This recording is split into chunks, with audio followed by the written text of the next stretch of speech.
The Committee on Health, Economic Development, Homeland Security, and Senior Citizens now convenes this public hearing. Public hearing notices were provided. First notice on Monday, July 11th, 2016. Second notice on Thursday, July 14th. For the record, today's Monday, July 18, and the time now is 4:35 p.m. The committee will hear and accept testimonies, both oral and written, on Bill 340-33, which is an act to add subsections 80.125 to Chapter 80, Division 4 of Title 10, Guam Code Annotated, relative to authorizing the issuance of one or more series of Government of Guam limited obligation bonds to refinance all or portion of the Government of Guam Limited Obligation Bond Series 2009A, including but not limited to refinancing of the outstanding loan of the Bank of Guam to the Guam Memorial Hospital, and to refinance all or portion of the government's obligation with respect to Series 2013A and Series 2013B Guam Education Financing Foundation certificates of participation, all for the purpose of achieving significant savings to the people of Guam, and to use those savings to solely pay off outstanding Guam Memorial Hospital vendor payables that shall not exceed $30 million. I'd like to recognize the senators who are present with me this morning, Speaker Wanpat, Vice Speaker Cruz, Senator Tom Atta, and Senator Mary Torres. I'm sorry, and Senator Nervis Underwood. Sorry, Senator. For those who wish to testify, I ask that you please approach the table to my right and sign in, and we'll call you as we move along here. We have now Mr. Ken Leon Guerrero, Tom Shea, Dr. Tom Shea, Mr. Frank Lujan, William Kando, Mr. Peter John Camacho, Dr. Larry Lazama, and we have Dr. Senthil. Gotta help me here. Sorry? Palani, Senthil Palani. Okay, so I think there's an extra chair for you here, and then we'll start with this panel for now. Just a brief description of what Bill 340, as the primary author, what Bill 340 seeks to do is refinance existing loans that that the Government of Guam has, to refinance these existing loans to achieve savings due to the favorable market conditions now, and to use these savings to be able to fund the Guam Memorial Hospitals for them to extinguish debt that's owed to vendor payables. At the time of the introduction, it was a $30 million debt. However, based on a informational hearing this committee has had last week on the same subject matter, another amount was provided then. And so we do anticipate that this will be discussed as we move along in this hearing. But just also want to be very clear that this legislation here only seeks to address this one aspect, which is to paying off vendor payables of the hospital. We know that there's other initiatives out there, but just to ensure that those who are testifying, that's what this bill is for, and we would consider any testimony as it relates to Bill 340. So we'll go ahead and start off now with Ken Leon Guerrero.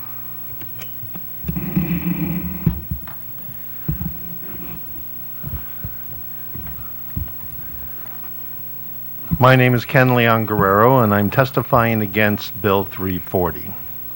I find it odd that there's a strong sense of urgency behind this situation, considering this situation has existed for more than 30 years, and I don't see why this situation is more urgent than the situation was last year, the year before, or the year before, or the year before that.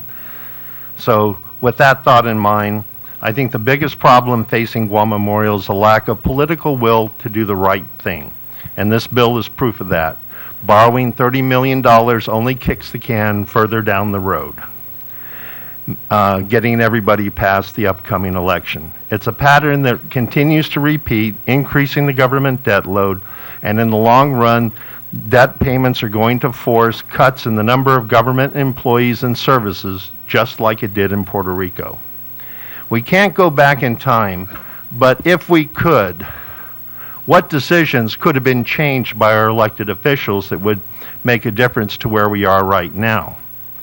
If we could go back in time and change some of these decisions, such as right now I estimate that the pay raise bill for the governor, lieutenant governor, senator, and department heads has a cumulative total of about $6.4 million, including pay and benefits.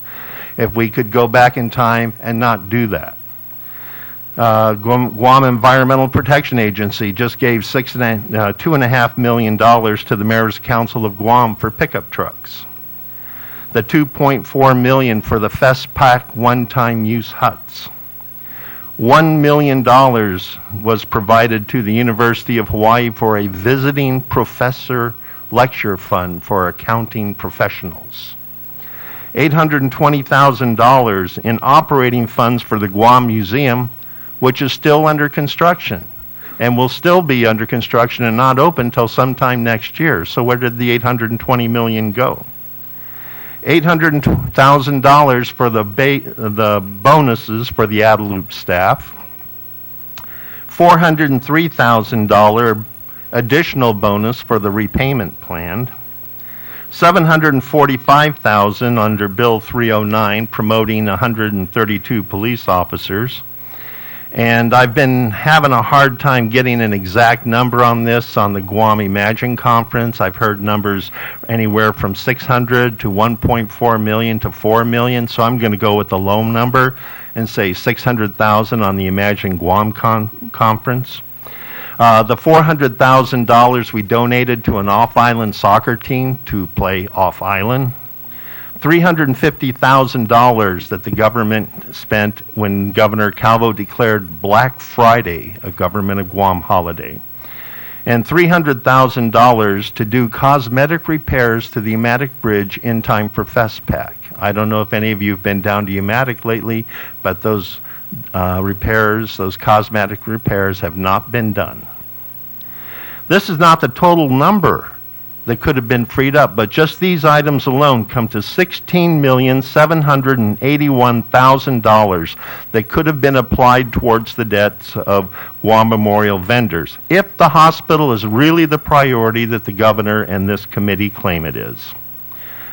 And there could have been more money freed up. I haven't had time to go through the Government of Guam budget line by line to see if there are any other items that could have been diverted, but I'm sure there's probably a couple more $1 million that could have been done. I do not believe that it is in the best time to borrow money, contrary to what this committee and the governor say. The interest rates for borrowing money to refinance the Government of Guam debt are not going to be cheaper than the current interest rates on the current bonds right now. Since the last time the Guam borrowed money, certain facts have become clearer and will have an impact on future interest rates. Number one, the Government of Guam statements on its financial condition are going to receive a higher level of scrutiny as a result of the differences in the representations made to the bond writers in 2015. The first one being that the 2014 budget was nearly on budget and no additional assistance was required to make tax refunds, and that the government was forecasting a balanced budget for FY 2015.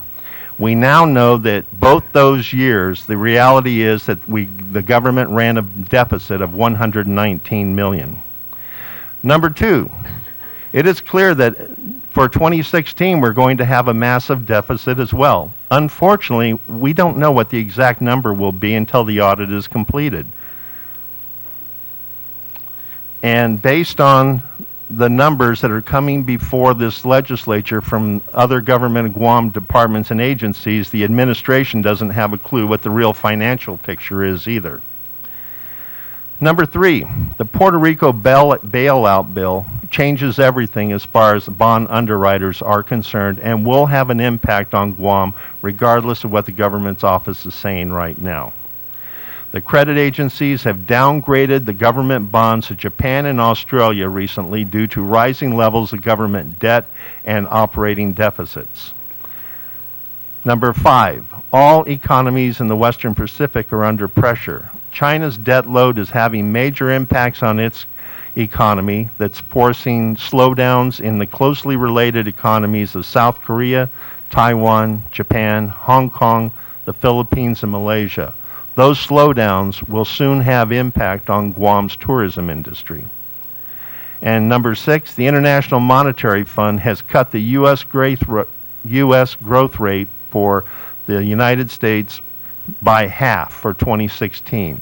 That cut in growth rate is going to have an impact down the road on the levels of federal grants and subsidies for Guam.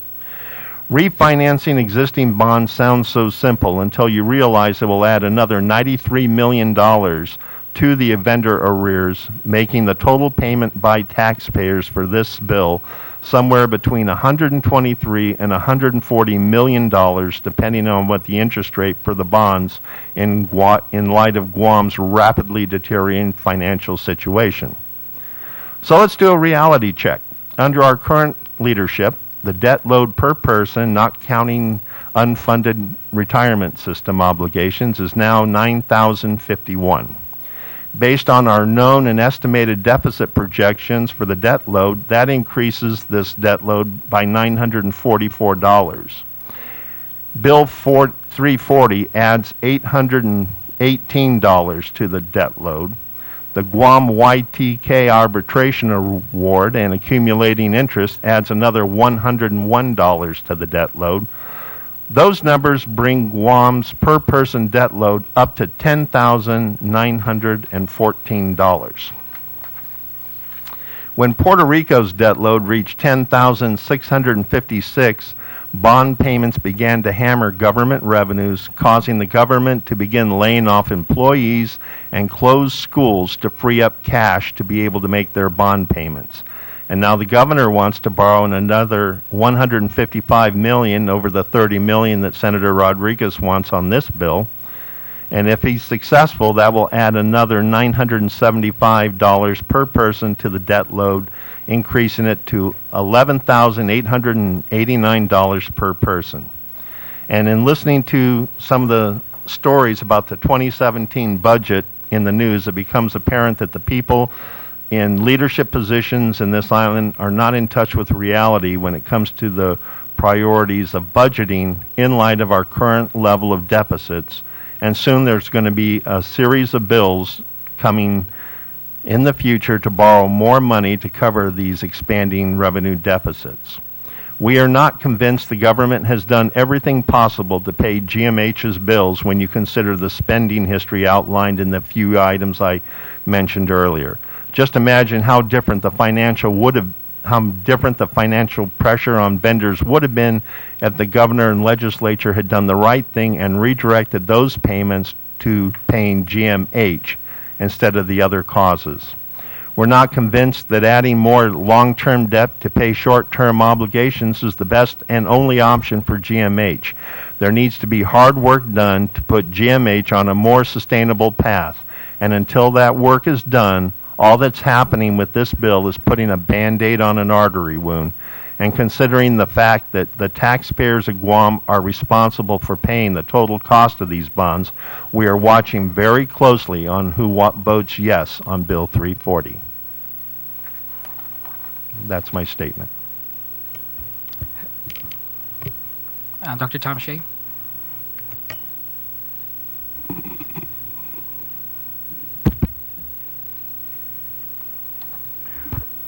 Thank you, Senator, for allowing me to come back again. I know that we had an informational hearing, so I think a lot of my testimony, I won't repeat myself because I think it was recorded at that time. So if you could extract that, whatever I said, to the good thing that I said, to place that into testimony in addition to what I have to say today.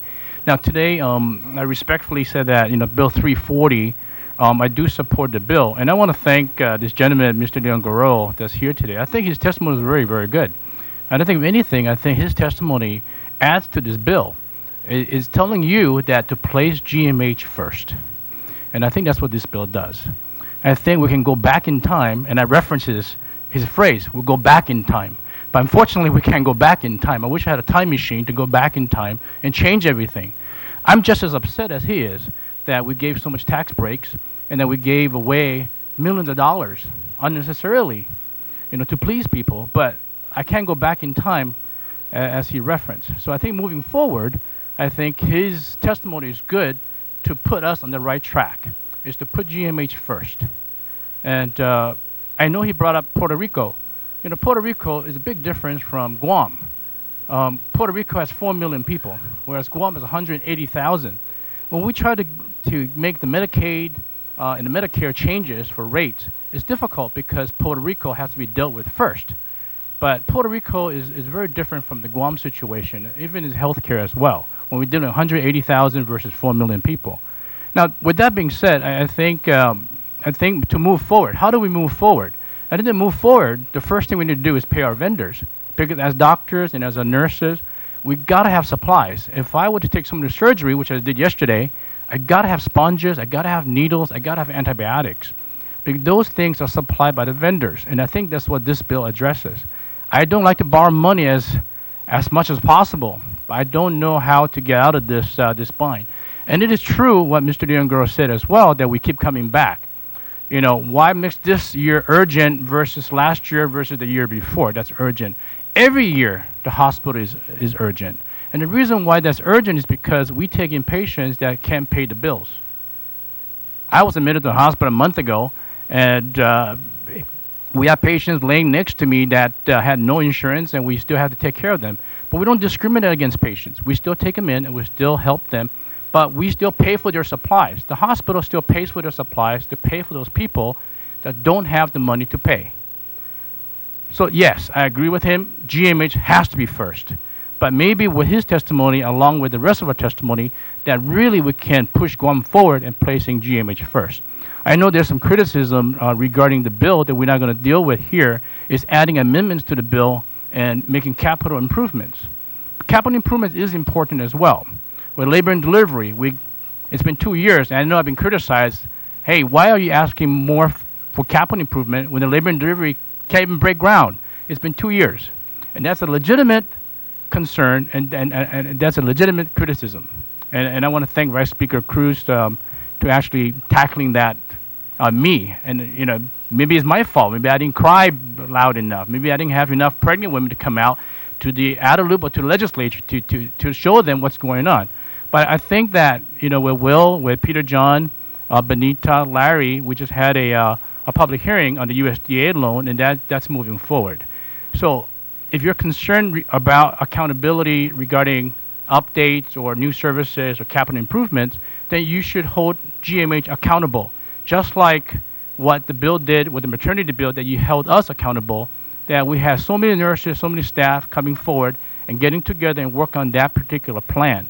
And you held us accountable for each nail, each bolt that was placed into that plan. The blueprint is there. And that's how you move forward. So if you're going to hold back on capital improvement insertion of the amendment, then ask GMH to be accountable for those issues as well. And that may not be within this bill. I don't know how the legislature works and how you amend the bills, but I do support the $30 million to GMH to pay off the vendors, because we got to get started on that. In addition, I asked for a cushion. I know that last week I asked for $20 million cushion. I would still suggest $20 million cushion, because right now, you know, you can give $30 million, $20 million. 6 months down the road, we're going to be behind again.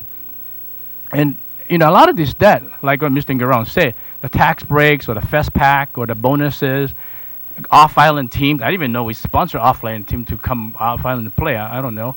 But if we don't have money to do that, you know, so be it. But at the end of the day, what I like to say is that we got to put GMH first. And I agree with him. That was a good testimony. But we can't say we can't do this, because if we can't do this, then I can't do surgery and I can't take care of patients. I'm sure the majority of doctors behind me, the nurses, agree with me. With that being said, if you have any questions, I'll stay back, but I'm going to end my testimony there. Thank you. Thank you very much, Dr. Shade, Mr. Leon Guerrero. Dr. Lizama, do you want to testify first? Thank you. Man, Tom, I don't know how you can be comfortable wearing a white coat, because I'm too hot with it. Anyway, good afternoon, Senators and Chair, Senator Rodriguez. So I'm here today to testify in support of the intent of the Bill 340, which is to pay the vendor payables as our most immediate need. However, I must admit that GMA's needs are not fully addressed despite the good intent of this bill. GMH today faces two challenges: current vendor payables and need for new services. Mr. Leon Guerrero asked why now? Yet we have patients that are needing services that currently can be supported at GMH if the financing for equipment and new supplies are available. While bill to address full funding for both needs can easily be requested, the submission as presented by the governor came with a lot of input from various people that address the revenue shortcomings of the hospital and as well as future revenue generation opportunities. I speak both as a physician and as a medical director of the hospital. Patients and families have entrusted their doctors for their health care, knowing that in our hands they will get the best care that can be provided to them. Even within our limited resources, our patients still work with us, knowing we deliver as best we can. Most recent times, though, as advances in healthcare may improve outcomes, we're all being asked, what more could have been done? I see this from a physician, from my patients I care for, and as medical director for the patients that I see get cared for at GMH. Can a cardiologist do an interventional procedure on me? Can an interventional radiologist stop a bleeding from my brain? Could lives have been saved? How about continuity of care? In times where someone is battling cancer, would it be more comfortable to have your cancer specialist be available to you in the clinic and in the hospital? Patient-doctor relationships are not just for medical legal contracts. The relationships are also about being part of the family and being the patient's best healthcare advocate. Senator, as a physician and a medical director of GMH, I speak with a probably greater knowledge of our community healthcare resources and challenges. I have seen the impact to many lives. It is common knowledge that heart disease, cancer, and diabetes and many related complications are the most common medical conditions that afflict our people of Guam. In the 27 years of practice in Guam, the hospital tried to address improving the care needed for these patients. In the area of cardiac disease, GMH, through the help of many individuals, including Dr. Noel Concepcion and the Heart Program, provided a cardiac catheterization program and successfully did many life-saving bypass surgeries. These services are sustainability challenges. While some other factors played some roles, a dedicated cardiac cath suite was also a major factor. GMA needs a dedicated cardiac center of excellence. GMH is already moving forward with offering more interventional radiology service.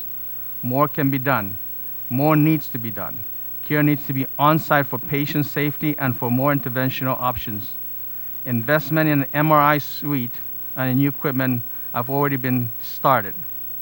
GMA needs a center of excellence in interventional radiology and diagnostic imaging. Cancer diagnosis and mortality has been increasing in Guam. The case for full-service cancer care has already been previously stated. As GMH will never deny patients needing cancer care, a comprehensive oncology center of excellence is an essential community investment. GMH has responded and continues to respond to community advancement in care. We will soon have a board-certified oncologist, hematologist. We have interventional radiology support for full radiology service. We have diagnostic cardiology on staff, and I will introduce my staff later on. As a community standard of care is defined by its available resources, how do we as a community want to define preventable bad outcomes? Are we satisfied at where we are at now with our standard of care in preventing negative outcomes? What defines our limits? Is it the government entity that we say, as a government hospital, we should not have what we need? Is it the patient population the GMA cares for that defines our standard of care for a government hospital?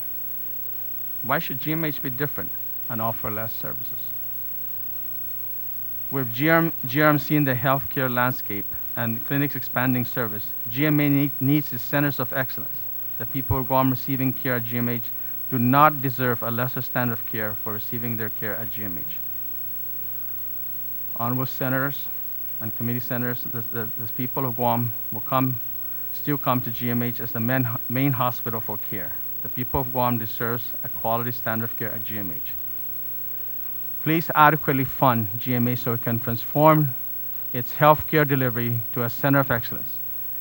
GMA needs the full funding identified to deliver to you and all the people of Guam and the region a comprehensive regional medical center of excellence. Senators, I believe that that our loved ones passing are not all within our control. I'm a believer that we all have our destiny, and God gives, God provides. I will call it God relocates. I also believe that life decisions are not made to be simple. The consequence of what we do is based on the outcome. It's not based on the outcome, but more on the intent. I would like to leave you this thought this afternoon to consider as we deliberate on GMA's request for funding for new initiatives already discussed. This is recent experience. We choose to place a patient on comfort care, not so our loved ones will leave us soon, but so our loved ones do not suffer. In dying times, we make this choice. I must say that this is still one of the most difficult decision process that I struggle with today after 27 years of practice. I'm still not able to accept fully whether this is an intent of comfort for patients or our dying loved ones' appreciation of our struggles with our resources within our hospital, our island, and our family. I ask us to pause and consider, could the situation be different for Tan Maria if she could really have her heart taken care of and had her surgery taken care of on Guam? Or did the thought of having to go off island to have her heart taken care of and a procedure taken care of made the decision for her more that she chooses not to have anything done? And we call that do not resuscitate. I think it's time that GMH provides the care so that our loved ones can be with us throughout their times of illness, serious illness, and to the end, they can be with us. I have seen also patients return back to Guam, maybe not yet completing their treatment because they're tired of being treated off island. They want to be home. I think GMH is a place that they can come and be with a family as they continue to be cared for toward their end or toward their recovery. Before you is the question of moving our healthcare delivery forward. Yes, we should take care of our immediate health needs, but also been presented with an opportunity to impact the next patient that GMH receives care at. The next patient that receives care at GMH. Let it be a positive experience for all of Guam and the future, and the region. Excuse me. Finally, understand that addressing GMH challenges is not only about healthcare advancement. It's also about internal revenue enhancement initiatives and opportunity, and a business transformation model that promotes efficiency, shorter hospitalization stay, and shorter rehab needs with greater reimbursement opportunities. Thank you. Si just want to say, Dr. Lazama Benita.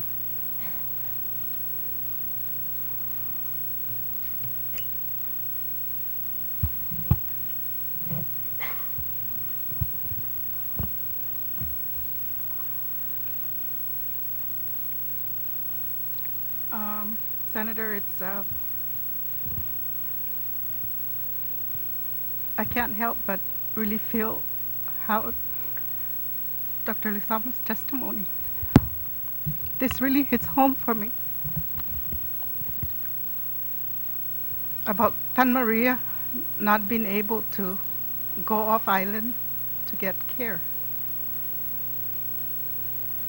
8 years ago, my husband and I went off island for what I didn't realize that he was catastrophically ill, and they had to we had to go to the Philippines. And while in the Philippines, we were told that we had to go to the States because they couldn't help him there. And we went to the States. We were waiting for his appointment to be evaluated at a liver transplant center.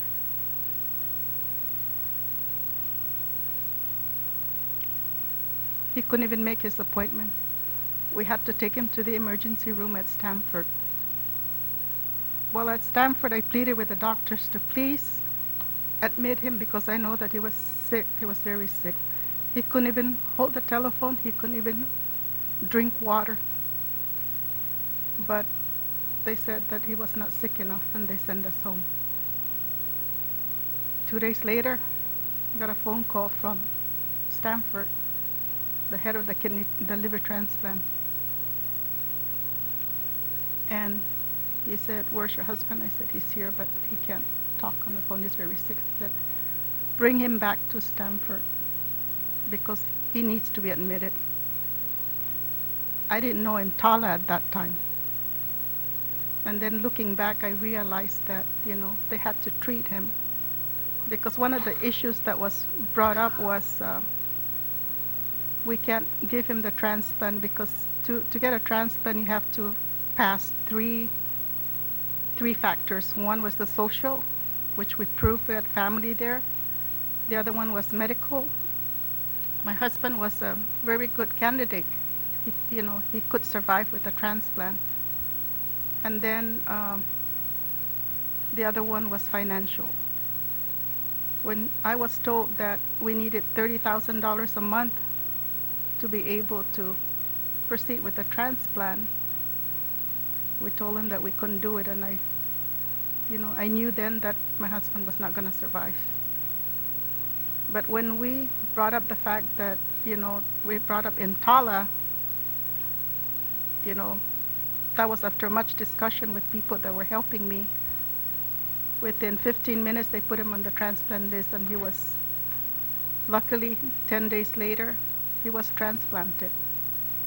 But, the reason why I say this is because of Tan Maria. There are people that can't afford to go off island or don't have the means to go off island. And with the advancement in medical technology, we could have that here too. We can improve the services that we deliver at GMH. And we have to understand, people criticize GMH for not being able to handle its finances, but GMH has a difficult time because of the payer mix the people that we serve. When you look at 20% of the population don't have the ability to pay. Tan Maria, maybe that could be Tan Maria too, that couldn't pay and couldn't go off island. And also the 3Ms. That's a significant underpayment of services that the hospital never gets. That's over $300 million the last 5 years. Self-pay, that's $97 million. So whose responsibility is it to provide our community hospital money? Is it GMH?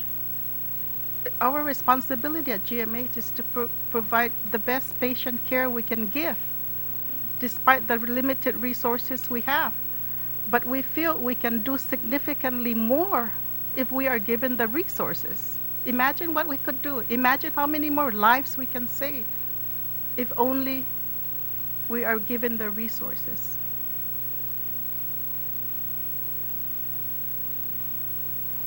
Senator, please consider amending the bill to include the funding that is needed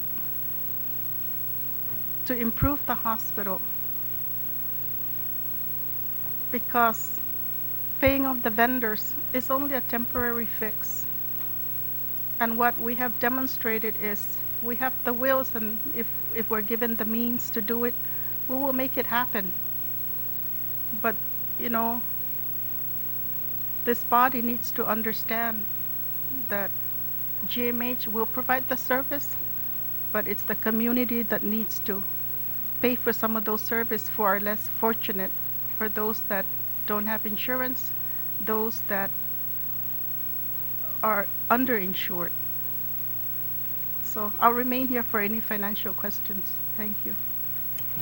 This is a small seat. Benita. Mr. Peter John.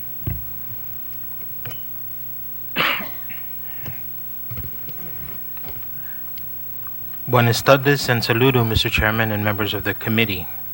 My name is Peter John Camacho, Hospital Administrator, CEO of the Guam Memorial Hospital Authority, and I would like to express our thanks once again to the Chairman for the opportunity he provided to us to share important issues during the informational hearing held on Monday, July 11th.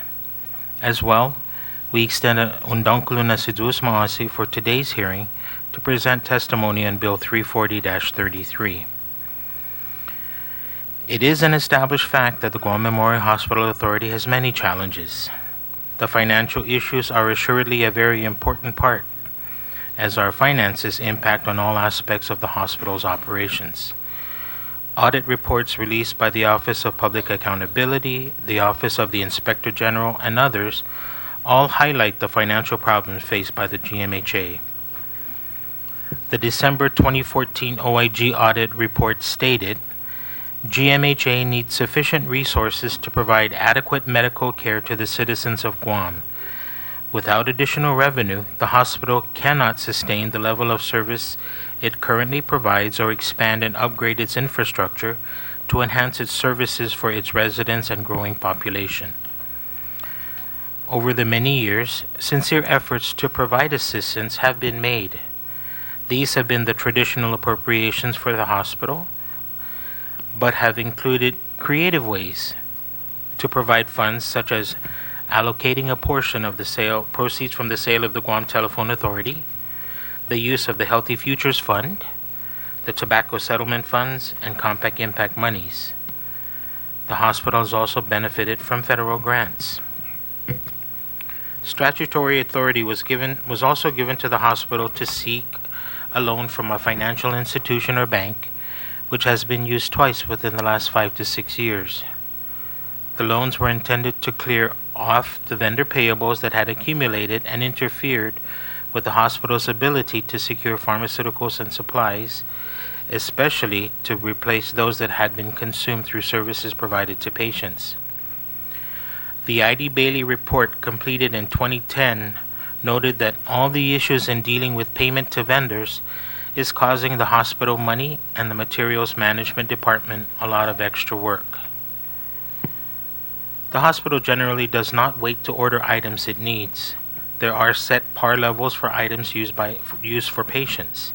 The par levels have trigger points for reordering to ensure a consistent level of supplies.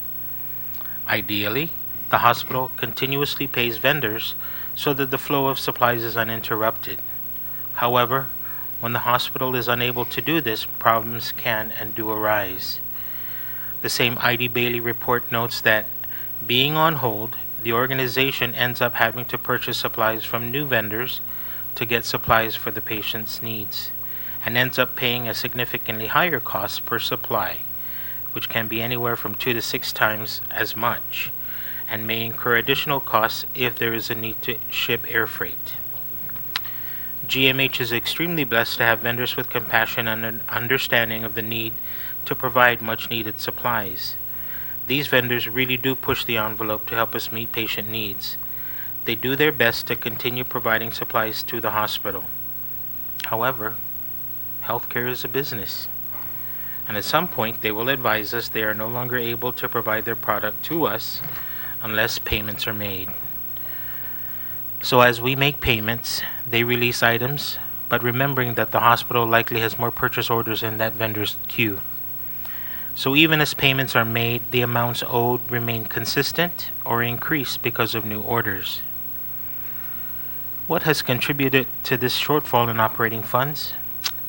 The most recent Office of Public Accountability report stated that fiscal year 2015 continued to be a challenging year for the Guam Memorial Hospital Authority, as independent auditors Deloitte & Touche in its unmodified clean opinion for FY 2015, emphasized that GMHA has incurred recurring losses and negative cash flows from operations that raise substantial doubt about its ability to continue as a going concern.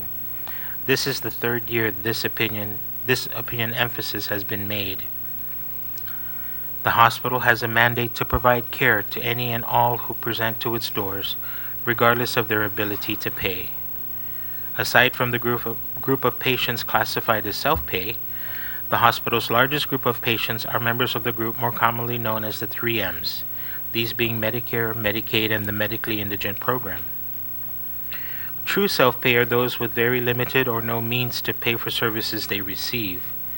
The 3Ms reimburse the hospital at a set rate.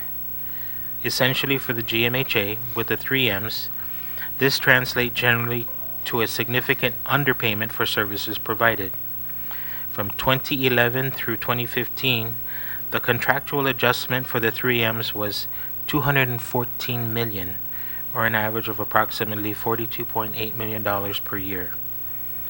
For the self-pay group, the amount unable to be collected for the same period of time is $97 million, or an average of about $19.4 million per year. The aggregate amount is staggering, $311 million over the last 5 years. For 2015 alone, the hospital lost about $68 million due to underpayments and not being able to collect. What happens is that the hospital is short of the funds it needs to operate. There is a cost to provide these services, and we are challenged to make up the underpayment reimbursement, and more so for those with no or very limited ability to pay. Bill 340-33 seeks to provide $30 million to pay off the hospital's vendor payables. We are very appreciative as this will make all our vendors whole and keep the supplies and pharmaceuticals coming in so that we can provide care for our patients. But I am concerned that this will be a short-term Band-Aid on a bleeding wound, as was stated during the informational hearing. What the hospital needs is the opportunity to be able to make a real change in how it conducts its business. I believe that it is difficult to only discuss a loan without something that follows to decrease or eliminate the chance of a repeat performance. What can be done given the reality the hospital faces to maximize what we do and get better reimbursement for services we provide? What transformative changes can be engaged to accomplish this while ensuring GMH stays true to its mission of providing quality patient care in a safe environment? Last week, hospital leaders met with Ruby Cruz Harford, President and CEO of Atlantis Health Care Group, Puerto Rico. She was on island visiting and gathering information for her role and responsibility as a member of a federal commission looking at Medicare. Dr. Harford came to Guam many years ago to help establish outpatient dialysis centers. She listened intently to the challenges faced by the hospital and committed to working with us on those issues. Before she left, she asked if GMH would consider moving to DRG reimbursement. As she went on to explain, federal entities like comparing apples to apples. In Guam's case, we along with a few other institutions are reimbursed based on TEFRA or per diem. Might we be able to make our case regarding Medicare if we were apples like other jurisdictions instead of the exotic iba or mango? My reaction was that was worth looking into. Her caution, though, was that GMH should ensure that the hospital's infrastructure would be able to support the technical requirements of DRGs. So what about TEFRA? During the informational hearing, Department of Public Health and Social Services officials seemed to support our consideration of moving from the traditional inpatient care to a more outpatient model of care. This could result in significantly higher rates of reimbursement for care we provide. And what about centers of excellence? These could fit in with the Joint Commission's high reliability organization journey. The governor and the hospital management advisory team, working with hospital officials, have come up with initiatives that are exciting. Exciting because if we are successful, we continue to have a positive impact on the health and well-being of our community, and we continue to maintain a high standard of medical care. There are critics and naysayers who will say private sector does things better. I submit that the hospital triad that exists can and will do wonderful things. However, it is critical that all the players have at least comparable systems. Several weeks ago, the diagnostic capability at Naval Hospital Guam and the Guam Regional Medical City was down. What was great is that GMHA was able to respond because those facilities were on divert. Recently, the GRMC closed its pediatric unit temporarily.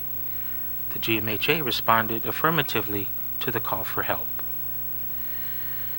Capital improvements at the Island Safety Net Hospital have been intermittent at best. The last CIP was for the Emergency Department and CCU-ICU expansion and pharmacy upgrade in 2013. Equipment replacements or upgrades also take time depending on fund availability. There needs to be consistency in these areas as well to ensure the community's expected standard of medical care is maintained or improved. After all, not everyone can afford to board a plane to receive care.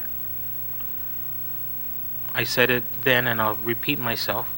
The true measure of any society can be found in how it treats its most vulnerable members, according to Mahatma Gandhi. We here on Guam have it right. Our people deserve to have access to quality medical care, which needs to be reimbursed, in order to be able to continue to provide that service.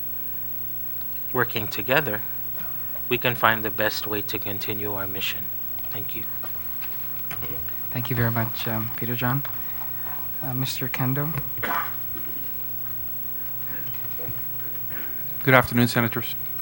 My name is William Kendo. I'm the Chief Planner for the Guam Memorial Hospital Authority. I've been at GMHA since 1993, April of 93. So I've been with the hospital for a little over 20 years.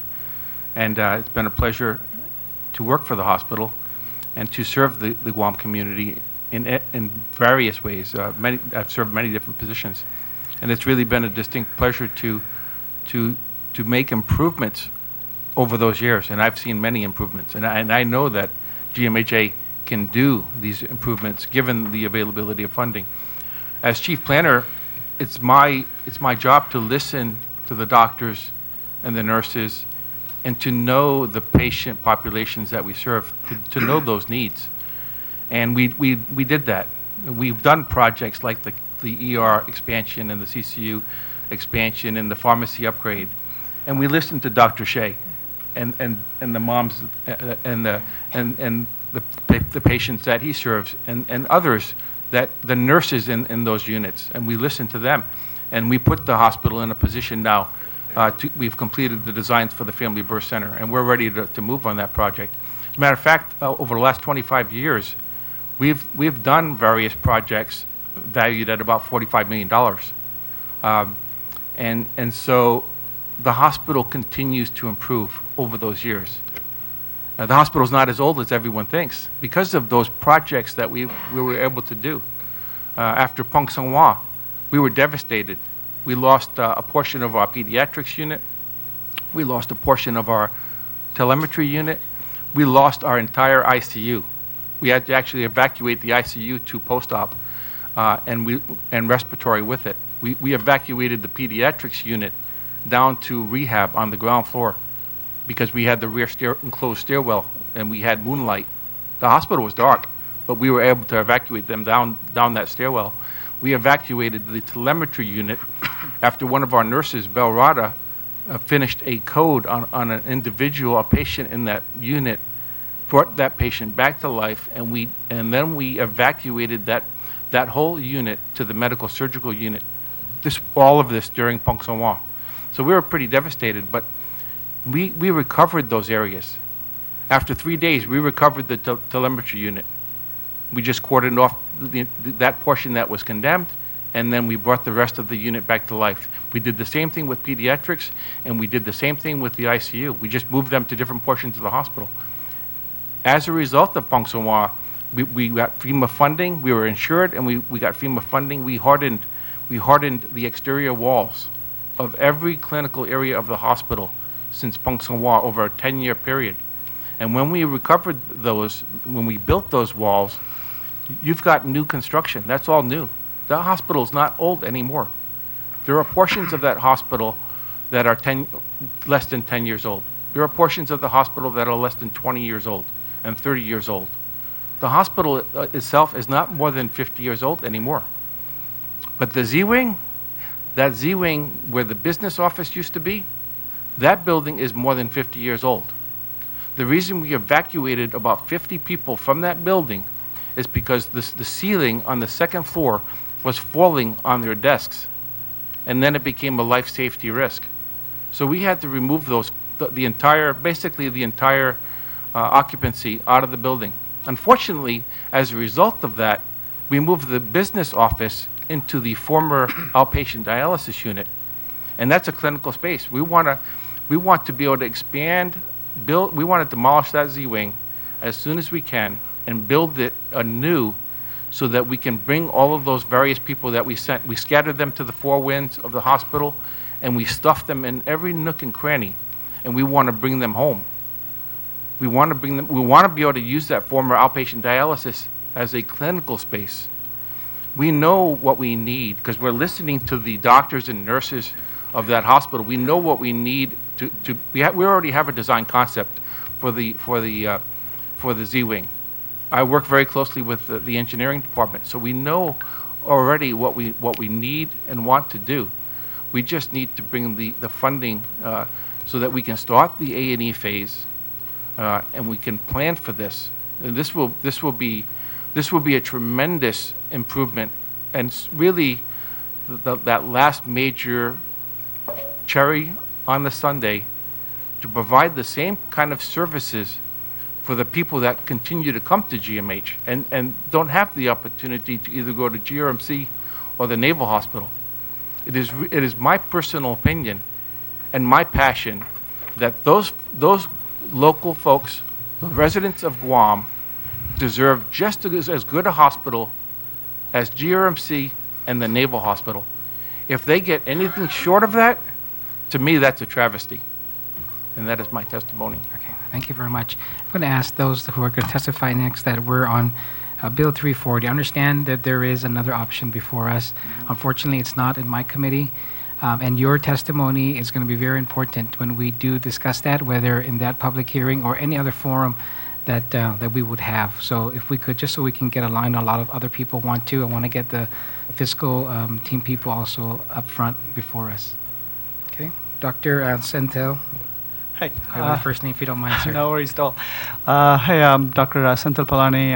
I'm an interventional radiologist at the hospital. I came to the island last February, and I came from Southern California after having completed my residency and vascular interventional radiology fellowship at Beth Israel, part of the Harvard Hospital University in Boston. The reason I'm giving this introduction is that I see a huge difference in the patient care, primarily from the facilities compared to these hospitals that have been in Boston and in Southern California. Our goal in radiology, I'm going to be, speaking from radiology perspective, but that, pertains to all departments in the hospital. Our goal is to make the different services in the hospital one of the best possible and comparable to the big centers in the mainland. With regards to that, I'm in support of this Bill 340. I consider that as a necessary evil, or I agree with Mr. Leon Guerrero that long-term plans have to be in place. But then, as it is, we are broke for supplies. I do procedures, 5 to 6 procedures every single day, and we are in the middle of the procedure. I need this wire, that catheter, and it's not there. And then the patient is there on the table, or the patient is to be brought to the table. The patient is bleeding, And if you don't have the supplies, the other option is just to watch the patient die. Or, so with lack of supplies and equipment, the patient care is severely compromised. When I started last year, the interventional radiology shelves were almost completely empty, and I spent about 100+ hours talking to different companies on the mainland, in Japan, because we are geographically in the Pacific, that different companies would say call the Asia Pacific office in Japan, Hong Kong, China. I mean, I spent 100+ hours at all times of day and night trying to get the best possible rates for our supplies. And eventually I went with one company, and we were able to secure the best price. In fact, in many cases, I was able to negotiate to a little bit cheaper than the mainland prices. And they were able to send us, quite a bunch of supplies at that time, but with the understanding that we'll have to pay them within, a reasonable period of time. I think they gave us like 6 to 8 weeks or something of that sort. But with, obviously delayed payments and everything, now that we have exhausted a lot of those supplies, and then I'm trying to get more supplies for our patients, they are not giving us the discount. The prices that they're quoting now, 2 to 3 times, right?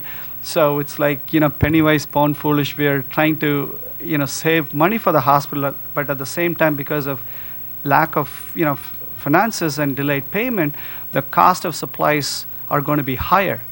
So if we don't take care of the payments for the vendors, we can never recover. I mean, we'll be spending more and more money for less and less supplies. So that's an important thing to consider. In addition to it, that in our quest to make the hospital one of the best possible, and that we need to improve services as well. When I came on board, the capability of interventional radiology was due to probably lack of supplies, was not on par with other places. But now that I also have Dr. Nguyen, who's also interventional trained, and we have started doing quite a few procedures that have hardly been done in the past. For example, we are on top of it. We're also trying to improve outpatient services. As Dr. Lizama was saying earlier, with better reimbursement structure, and frankly, patients get this procedure done in the morning, stay for 5-6 hours, go home. As you all know, diabetes, hypertension, smoking. Pretty much, have the advantage of comparing from what I've seen in Boston and in Southern California to here. It's significantly higher. Dr. Nguyen actually has the statistics of the diabetes rate on the island, heart disease. As a part of this, peripheral vascular disease, basically the blood flow to the lower legs are as complication of these disease processes is severely compromised. And I'm sure everybody has come across so many people who have lost their legs, post amputation because of lost blood supply. The standard of care at other places is trying to go through a small catheter with a small hole in the groin and put in a balloon and stent and open up the blood vessels. And that could save their limbs. That's the standard of care. In the last many months after we got some supplies, we were able to, we have done a few of these procedures, and our referring clinicians have been really happy about it. And they've assured that if we have more supplies, that they have tons of patients, in line for this procedure. And aside from that, there are other procedures, namely chemoembolization for the liver. Liver disease is another big killer on this island. Hepatitis B, Hep C, alcoholism. Chemoembolization is a minimally invasive procedure for treating liver cancer. The other option is to undergo hepatic transplantation, or the patient dies. And this procedure is hardly available on the island, and with Dr. Lizama's plan to actually hire a new oncologist for the hospital, we are sure that we'll be able to serve more for treating oncology patients, cancer patients. There's and chemoembolization can be done as an outpatient. Again, patient comes in the morning, gets treated, leaves in the evening. The another procedure is ablation, or tumor ablation with radio frequency. It's a small machine like this size. We put in a probe. This is all minimally invasive through the skin with CT guidance, ultrasound guidance, and we literally fry the tumor. And again, minimally invasive helps pretty much cure that particular tumor, obviously within a certain size for in the liver, in the kidneys. That is not available on the island, and we have the expertise to do that. I mean, I'm trained to do that, and we could do that if we have the supplies and the material to do it. And again, outpatient. Yeah, there's what is called TIPS, or hepatic shunt. Again, patients with liver disease, they can have as a complication of what we call cirrhosis and portal hypertension, can bleed to death. I mean, they can throw up so much blood, can be fatal, or they start accumulating so much water in the belly, called ascites, and they're alive, but hardly so. I mean, they keep coming to us once a week for removing this water from the belly. I mean, it's really sad to see them slowly deteriorate and die in a few months. TIPS has never been done on the island until now, and that'll be a great service to the people on the island. Again, mainly because of the rampant liver disease. Another big issue is, again, as a part of diabetes, hypertension, and smoking, abdominal aortic aneurysm, which is basically ballooning or weakening of the major artery in the abdomen. The patients have to go off island to get this done. And as others were talking earlier, the cost associated with it, and not everybody has the means of going off island to get this done. It has never been done on the island, and we have the expertise to have this service done. In fact, some of these patients come to the hospital with ruptured aneurysm, and they basically die. I mean, in the last few months, 2 patients have died at the hospital. The surgeons have actually come to us asking whether we could do this, because they're seeing more of these patients that actually present on an emergency basis, and pretty much they try to open up the belly, trying to stop the bleeding blood vessel. I mean, it's just too late. If we can set up some program that is more proactive in trying to fix these aneurysms before they rupture, that's the standard of care anywhere else, in the mainland and around the world. So these are just snippets of a few procedures that we have the capability, expertise to do if we have the supplies.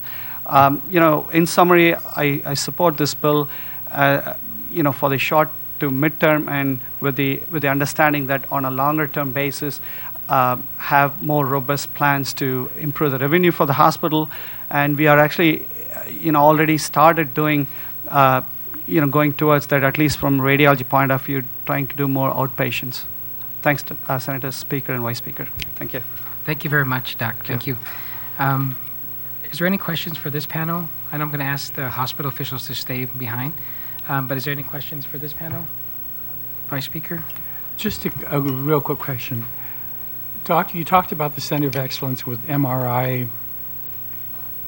If memory serves me right, within the last several years, didn't we have a 64 slice MRI at the hospital?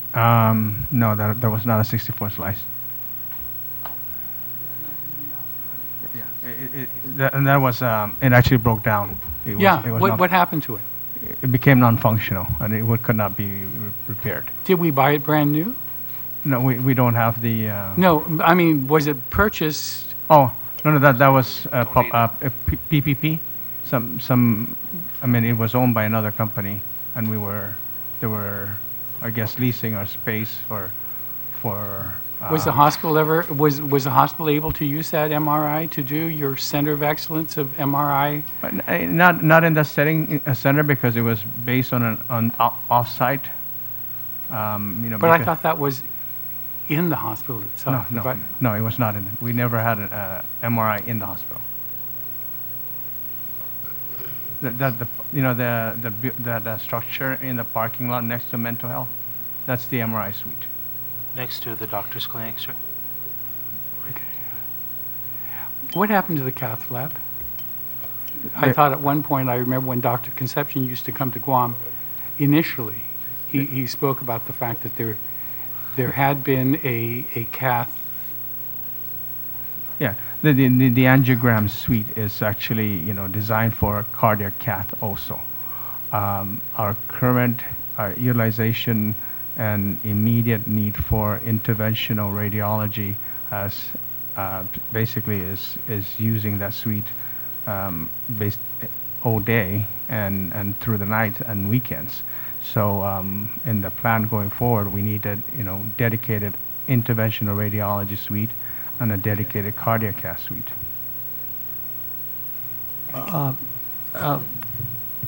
Vice Speaker, would you mind if I supplement? I'd like to follow up. Yeah, I mean, this MR that you were questioning about was before I started here, but there was it's a separate structure, completely disjointed from the hospital. From what I understand, it's a trailer, and what we call quenching, or the MR has supercooled liquid helium to keep the the magnet going. And from what I understand, due to power reasons, the machine quenched, and this was many years ago before I started. So that's what I understand. And with respect to your question on the angio suite, from again what I understand, it was built as a cardiac angio suite. An angio suite is basically a fancy X-ray machine, which is called a C-arm because the stem that holds the X-ray unit is in the form of a C. So it's called a C-arm. The angio suite, as an interventional radiologist, I use it every single day. In fact, I'm just coming from the suite. It is also used for, as Dr. Lizama says, for cardiac catheterization. It's the same idea. As an interventional radiologist, we do catheterization of different parts of the body. In fact, I'm just coming from a procedure to open up a blood vessel in this old lady's artery in the leg to improve blood supply to the, that's a catheterization as well. The angio suite for cardiac is, because it's a smaller body part, it's a smaller size. It's say something of this size. The true angio suite for interventional radiology is much bigger. So they come in 8 inches, 11 inches, 16 inches. And for interventional radiology, it's the bigger size angio suite that is, that's good because we deal with different bigger body parts. So the current angio suite that we have is a cardiac angio suite.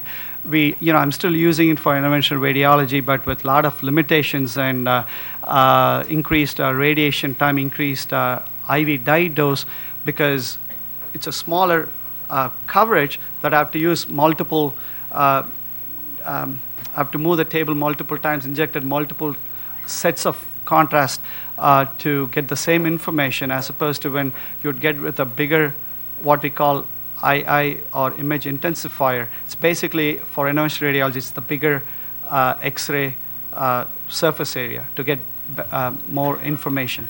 So, so the cardiac cath is still put to use for interventional radiology. It's not gone to waste, but nonetheless, with Dr. Lizama's plan to improve cardiac services going forward, this cath lab can be used for cardiac still, and we need to get a state-of-the-art, fully capable interventional radiology angio suite, so to speak. Great. Thank you very much, Thank Doc. you. So we can ask maybe just the three of you to, if there's any other questions for anybody else. If not, okay, Senator Torres. Mr. Camacho, I just wanted to ask you, you were reading off of the auditor's report, and I'd actually seen that report also. And one of the comments that you mentioned is that clearly there needs to be a change in the way it conducts business. And I just want to get your initial impression. I know you've only been there briefly, but clearly we all understand the urgency of the matter. And we all understand that this is just a temporary fix to a situation that is much larger than that. But just initially, what is your reaction to that? Because that to me was the it is the root, and it's going to be the cause of everything going forward, in not being able to remedy a situation that clearly is going to be recurring. Well, and I thank you, Senator.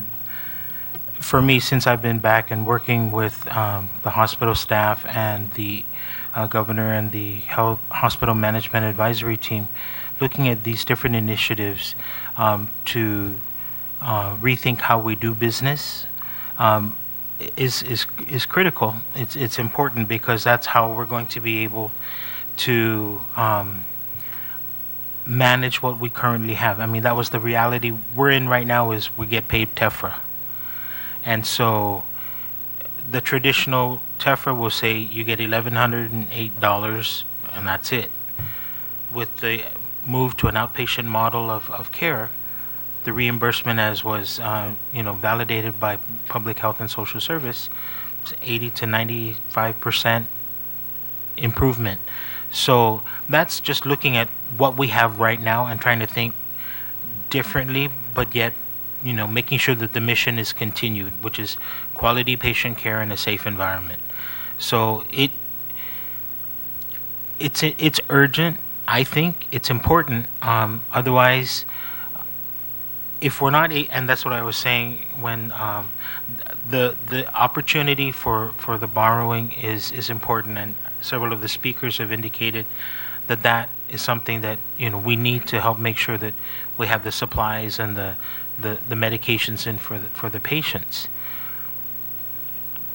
But unless some other things happen as well, we'll be here before you again in 2 years, maybe less, just depending on what's happening. And there's an opportunity now to try to correct this so that we can look at not having to come down and say we need more money, but come down to say that because of these innovations that we've done at the hospital, we've been able to save some money, we've been able to generate some money, and it's all about making sure that we have that the monies to be able to go right back into the operations, because that's what it is making sure that we're going to be ready for the next patient who comes aboard. What is the revenue percentage from the collection of fees for the hospital right now? Because it even if you were to collect everything that you needed to, it only comprises a certain percentage of your actual revenue. Is that correct, or it's a low percentage? It is a lower number, and Benita can speak to those numbers more clearly. But the reimbursement rates for the 3Ms is small. Self-pay is depending on how successful we are in collecting. And do you think that more than anything is the problem with the revenues at the hospital, that alone, that component, or there's a bigger picture than that, I would imagine? I think it's an important part of the picture, ma'am. Obviously, if we're not able to collect the monies that that we should get, then we're just hampered even more. Yeah, I'm just curious about what percentage that actually comprises if you were Well, to last collect year on self-pay in FY 2015, We built 159 million, so our revenue is about 83 million, and so that's about almost 50%. And that's why I had mentioned earlier that, you know, in order to understand the challenges of the hospital, you need to understand the payer mix. And of the 159, 55% is the 3Ms. And we're underpaid with the 3Ms. And, you know, the underpayment is about $47 million. And then the other one is what we consider uncompensated care, which is the self-pay. It's those people that don't have insurance or they're underinsured. That's about another $19 million. So just FY15 alone, that's about $68 million of money that the hospital is not getting. So it is very difficult. And what we have done is we have aggressively, you know, been meeting with CMS, and we're able to get adjustment money, but that still has not addressed the rebasing, which, you know, as you understand, the hospital's been reimbursed a base rate of 1992 to 1994 costs, and it's now 2016. That's, you know, many decades ago. So it is very challenging. We have done everything. I mean, you know, we've made improvements. We built more last year than we built. I mean, than was built the year before. That was 15 million. We collected $5 million more than the year before, and we're projecting to collect another $4 million more this year than last year. So we continue to make improvement despite the resources and the challenges of you know, the conversion, the system conversion. We converted in FY14. We continued to convert. We converted the financial statement module. We're doing the budget. We're doing the cost center. So we're making a lot of progress, and we're doing the online services. That contract is in, you know, I believe it's at the AG's office, and, you know, we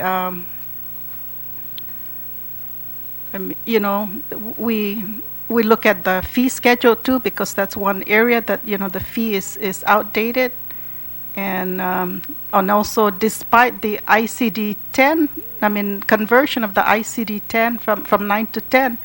It was widely speculated all over the U.S. that all hospitals should account for extra working capital because there's going to be challenges in billing and collection. But surprisingly, you know, we did fairly well because the staff we provided training to them, and they picked on. I mean, they continue to receive training on the ICD-10 and also in the billing. Excuse me, Senator, may I just comment? Just briefly, you know, I know there's going to be a challenge with our payer mix with regards to, you know, getting revenue, but already with the outpatient emphasis on providing care, you know, we're starting to do that, and today, you know, because Medicare pays pretty quickly, we already have some numbers that show that, you know, in an 18-hour stay, which would be considered a one-day stay, you know, you would get $1,100. We recovered $3,000 for a procedure and intervention within an 18-hour observation. So that's an example, again, of shifting to a better payment opportunity, you know, from our payer mix. Great. Thank you very much. Senator, is that all? Senator, okay, thank you.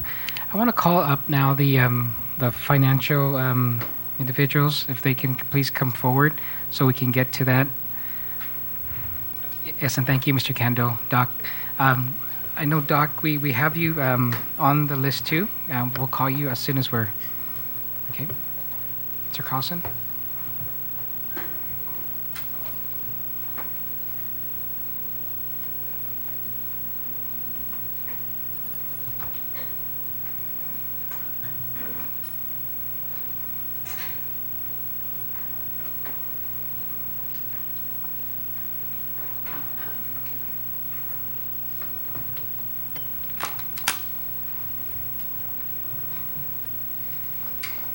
Okay, so Mr. Carlson, before you start, I want to ask that you walk us through this on what the proposal is before us on the refinancing and what the true cost would be, because I know that there's numbers being thrown out. There was one that was thrown out here earlier that gives an inaccurate amount of what a $30 million in refinancing, what that's going to cost us. Even though you had eloquently presented that during the informational hearing, that number is still being mentioned today. So I don't know if it's part of your presentation, but we want to make sure that that is perfectly clear to the public. Thank you very much, Mr. Chairman, Madam Speaker, Mr. Vice Speaker, members of the committee. I'm going to walk you through some of the information that we talked about in the informational hearing, but with more of an emphasis, again, on some revised numbers, particularly at the request of the speaker as it relates to the reassessment of the need to refinance one of the different issues that we had previously included. So with that caveat, I'd like to be able to, before I begin, these numbers are slightly different from what was presented last week because, again, at the speaker's request, we did some more due diligence. We took a very conservative look at the qualified school construction bond federal subsidy, how it works, and compared that to the existing indebtedness. And as I mentioned last week, there was a nominal savings. Taking a more conservative look at the numbers, they almost were a wash. So we took those numbers, and that's what we will be presenting today. We are looking at being able to generate new money in the bond market, as well as refinance existing debt for savings to be able to effectuate an overall cost savings to the government as the foundation going forward to be able to address the measures contemplated in Bill 340. But what I passed out to you guys last meeting, the market conditions had a savings on the existing indebtedness at $15.7 million. There, we've took a different look as time went by. We refreshed the numbers, particularly again at the speaker's request, and the savings now based on current market conditions actually have improved slightly to $17.2 million if we just do the refunding for savings and nothing else. Okay. Next slide. Just to recap for everybody's information, there are a couple of proposals. We will focus on the alternative proposal, but I just need to clear one more thing up. There's another misconception about the amount of the proposal in Bill 338. $255 million is the amount, roughly, for the outstanding issues, Section 30, the 2009 bonds, the Okkodo expansion financing, and the Bank of Guam loan that was refinanced in 2014. So when you look at the number, the $425 million, 255 that is not new debt. It is existing debt. And the primary author and chairman of the committee has taken a look at that vehicle as the gateway to be able to address the vendor payables, and he has subsequently agreed that that is a very appropriate and beneficial response to the issue that we have before us with respect to the hospital's ability to pay vendors. Again, illustration purposes, this is the breakout of what it is that we're looking at doing. Primarily, we're talking about the first item, the $255 million, that is both in Bill 338 and Bill 340. And then on the bottom section, the finance, the working capital needs. Bill 340 has a stated amount of $30 million, and there's been substantial support for consideration by the legislature to consider upping that amount. These are the revised numbers. I apologize if it's faint. the existing debt service, top left, 2017, is annually $19.034 million. That composition of that annual indebtedness, for the record, is $15.669 million for the Section 30 bonds that were floated to build the zone and close ORDOT. The Okkodo Series B, we took out the A. That is a nominal amount of $35 million twice a year for interest payments, so a total of $70,000. And then the Bank of Guam loan, which is $3.2 million and change. That constitutes the working number of $19 million.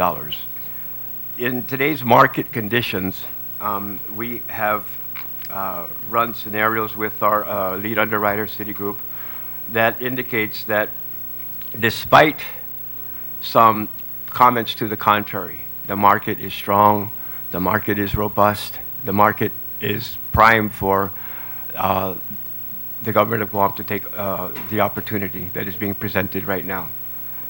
If we refinance only, and that we do nothing else, we take our indebtedness and we save $17.2 million. So that's the segue to taking what Bill 340 is proposing that we do, take advantage of savings. I would also point out that if you look at the third column over on the top, you see estimated debt service savings from the refunding. I will note for the record that in fiscal 17, we can save $8.9 million in existing debt service, followed by savings of $6.7 million in fiscal 18. There are cash savings realized in reduced debt service. Let's be clear, it's not like money that is immediately available. It'll be available through reduced debt service savings. And I would, again, for the record, that state that if those savings are, in fact, authorized, then that money is available for appropriations for, critical government services, possibly the hospital. The next page is where I'd like to be able to try to provide an apples-to-apples comparison on what $30 million will cost. We take the third row over. We've already established that we have existing debt service. If we were to refund the existing indebtedness, reduce our costs annually, and then borrow $30 million on top. The bottom line on the fourth column over, that bottom line number is $361,681,000 versus the $323,742,000 that we are already on the hook for. So what is the difference? The difference is from status quo to getting $30 million, that cost differential is $37.9 million. But what's the big difference? The big difference is now we've acquired $30 million. So when you buy a car, it's a $20,000 car, but you finance the car, so you end up paying $24,914. So what's the difference? The carrying cost, right? I submit to the legislature that the carrying cost for the additional $30 million is $7.9 million. I'd like to make that abundantly clear and for the record. Lester, if I could, I want to just compare that to what is being said, that this may cost 94 million, or even over 100 million. And what you're saying now, based on what you're providing us, is that the cost for that 30 million that we need now would be 7.9. 7.9. Yes. What we've done is we've taken the spreadsheet that was bandied about in social media, and what we've been able to do when we recreated the spreadsheet, just to make sure we understood what the assumptions were and how these totally erroneous numbers, how they were derived. It's very simple. What you have here is a total lack of understanding of what matched maturity is. When we were here for the informational hearing, I had the speaker had some questions, Mr. Carlson.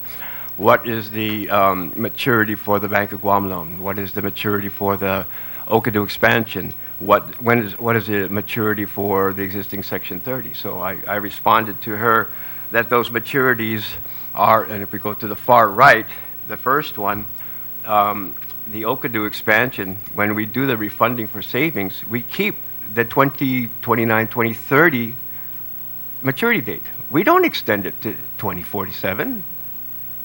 No, that's not how you get savings. The second one, the Section 30 bonds, there's a number, we're not taking it out again to 2047. We're keeping it at 2035. The first example erroneously extends the maturity period out 17 years. The second example erroneously extends the maturity out 12 years. The refinancing of the Bank of Guam loan, that, as I stated for the record, will mature in 2024. This, again, is extended out erroneously to 2047. These assumptions are what skewed this number and threw into some type of urban myth, legend, let's believe it because it's on the internet, fallacy about what this is going to cost. So when you take a look at what it is that we've done and you take how we've refreshed the figures in line with the speaker's request, I submit again that the difference and the cost is 7.9 million and certainly not 93.1. I will make one concession. Excuse me. The amount that is contained in the second column over under current, where it says 352 million, I will concede that with the correction that we made to reduce and to eliminate the Okkodo Series A, that's a $20 million adjustment. So apples to apples, it's not, you can revise those numbers down and a ballpark, okay, it's going to cost $73 million if we were to take and adjust that spreadsheet with the assumptions that we're using today. There was something else that was mentioned today which I really need to be able to once and for all place on the record. Our bond ratings were just released. We had a reaffirmation of Standard & Poor's rating on the Guam credit after the PROMESA legislation became law. And Fitch took a knee-jerk reaction and said, we're going to take a look at what it is that the territories potentially may have with respect to a backdoor we never asked for. Standard & Poor's went ahead and said, no, we think that your credit fundamentals are solid. We are not changing anything as an outcome of PROMESA. The speaker, if I'm not mistaken, was the author of the legislation that refinanced the 2006 and 2008 bonds that built Okkodo High School, Astumbo, Atacao, and Liguan, the 4 schools. We successfully priced those bonds last week. We were able to take that interest rate and effectuate savings. And the bottom line is, okay, well, how did this all affect you? Was a statement that was made earlier that Puerto Rico has, set the bar and investors are not willing to buy your paper? No. We got an all-in true interest cost rate of 3.4%. We are able to save, I think the goal was somewhere in about $200,000 a year. We exceeded that savings goal. We did a great job of being able to take proactively steps to mitigate any damage that people might have, therefore extracting more yield on Guam bonds. We did a great job collectively based upon the authorization that was given. Did the Promesa and Puerto Rico examples have a adverse effect on our ability to go forward with the refunding for savings of that financing? I submit to you that it did not. Is it possible that every once in a while the viewing public could see the screen? It is running. Oh, both? Okay, thank you. Thank you. So I hope that these simple assumptions that we found to be erroneous has resonated well with the panel, so that you can understand that if you don't take things and do them on a match maturity basis, yeah, you're going to get bloated numbers. What I do think was a little unnerving is that we discussed some of the issues, touched on them, maybe not as much as we did today, but there are market assumptions that people don't really have a good handle on. And you cannot take an Excel spreadsheet and you cannot create the sophisticated bond structuring that is part and parcel to public finance, municipal finance. It just does, I'm sorry, it's a lot more complicated than that.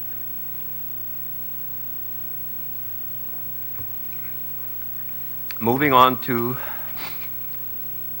the, actually, if I could go back one more. Now that we've established some of the issues with respect to the internet misinformation, I would again like to point out that with the authorization in Bill 340 allowing for the securing of $30 million in new money preceded by the refunding, that, go back one more. No, the other way. I can't see that. Is that this slide? Yeah. So I'd like to point out again, 1, 2, 3, fourth column over under what's labeled scenario 2. In 2017, we would be able to effectuate $10.3 million of debt service relief. In 2018, $13.3 million in debt service relief, or excuse me, no, I'm sorry, not debt service, in reduced debt service. Monies, again, that would be able to be provided, again, to help balance the budget, help address critical needs. The baseline, again, being $19 million, and then the debt service moving over would be $10 million in 2017, so there's a savings there of about $9 million. And then there's another savings in fiscal 18 of $6 million roughly, and finally in 2019, $14 million is the debt service, so there's $5 million. And as you can see, as you go down column that's marked, scenario 2, $30 million in new money, when you get to the 30-35 time frame and you see the drastic drop-off in debt service, that's because that's what the cost of the $30 million. That's the only thing we're going to continue to pay, because we've already paid off the Bank of Guam, we've already paid off the Okkodo. So this is a nice illustration of how securities can be structured and sold to meet refinancing requirements for savings.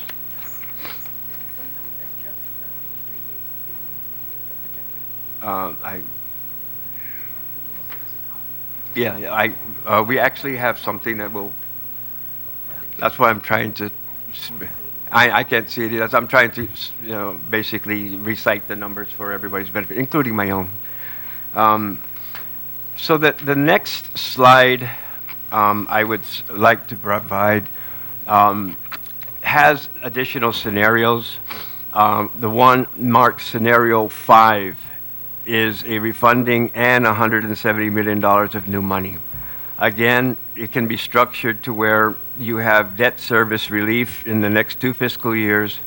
The debt service for the existing indebtedness of $19 million, we can structure this to where the debt service begins at $13.4 million. The next year, the $19 million, we can drop that down to $16 million and still be able to work our way into being able to provide the services, facilities that have been discussed with great compassion before this group today. Next one. This is the hospital. This is what we think we'd ultimately like to see, or some close variation of it. We understand we have a parking issue. I think I can talk loud enough to do this. And Mr. Kando, if I miss anything, the Z-wing now is storage. I just take it down. That this way here is facilities. We don't have a parking issue. I know we have to be able to get some of the people to walk. Excuse me, Mr. Chair? I thought we were sticking with the $30 million that's in the bill. It is a vision. It is a vision. I understand, but I don't want it to be included in this one until we can get everything. And more than just that, I want documents on how much the A&E is going to cost. I want to see everything else, which I didn't see anybody have today. So I think we should stop this discussion and just go with the $30 million. Okay, Mr. Carlson, do you have anything else on the financing aspect? I Because, I actually just wanted have to one say, more. too, that there's another hearing that we're cutting into, but this is very important, so we're going to take as much information as we could. Yeah. But if we can go, to the financing aspect. There are things that we can control. There are things that we can't control. Mr. Leon Guerrero went through a litany of items that, in his opinion, in hindsight, we could have done better. I submit to you that here is a listing of court orders that we have to deal with that directly impact our ability to provide adequate funding for education, public health, and public safety. EITC costs us $56 million a year. The landfill situation had a cumulative impact not only on debt service that we're paying annually, but for land condemnation costs. The permanent injunction that we had to undertake adherence to for mental health as a $15 million price tag. The COLA liability, the court judgment was $13 million. There's a cost that we have for things that we may have fought, may have lost, or were just federally imposed upon us. I submit to you that if we don't take control of what it is that we know to be a problem, you can make the argument that there could be some court action, some other types of action that will force us to do things at a cost much greater than if we did this and undertook this matter ourselves. So on behalf of everybody here, I thank you very much for the time. I'm sorry we overlapped, but we are GMH. We do care about GMH, and we look forward to your support on Bill 340, as well as potential consideration for amendments. Thank you very much, Mr. Carlson. I'll open it up for any of my colleagues who have any questions. I just want to thank you again for that excellent presentation, because it was very important that the information be corrected. It's very easy to put out information and numbers that you yourself are not aware of, and we saw that happen this evening. And so I'm glad that you're able to make those clarifications. And I want to also commit to you that although the governor's bill, Bill 338, I believe, is not in my committee, and I've said it, and I've been on record that we want to get over this hurdle. But my commitment is that in whatever forum, whether it be an informational hearing, I'll get it out there. I'll get you the opportunity to make your presentation, get the people, the people of Guam's input on this measure as well, because we can't suppress the people's voices, and so that's an option on the table. And any other option that anyone else that may want to bring forward for the long-term sustainability needs to be put out there in the public, and I assure you that we will get to that as soon as we deal with Bill 340. Okay? Thank you very much, Mr. Thank Chairman. you. Madam Speaker, do you have any questions? Yes, thank you very much. I'm glad you're able to look at the Okkodo High School and the refinancing of that. Now, you had indicated the last time when I had asked you, because based on the savings, then we'll be able to, amortize how much then we'll be able to get. So were you able to get anything concrete in terms of what the interest rates would be? For this financing, ma'am? Yes. Yeah, so let's take a look at the successful GEFF refunding. To refresh everybody's memory, the remaining years of that note, they were funded with compact impact money, and then the last 3 years are the general government credit. So essentially, you have a bifurcated credit, an A and a B+. As you might imagine, the B+ portion took a lot of effort to be able to get people to come in at the right price to make this deal, when you take the two elements together and make it a successful financing. The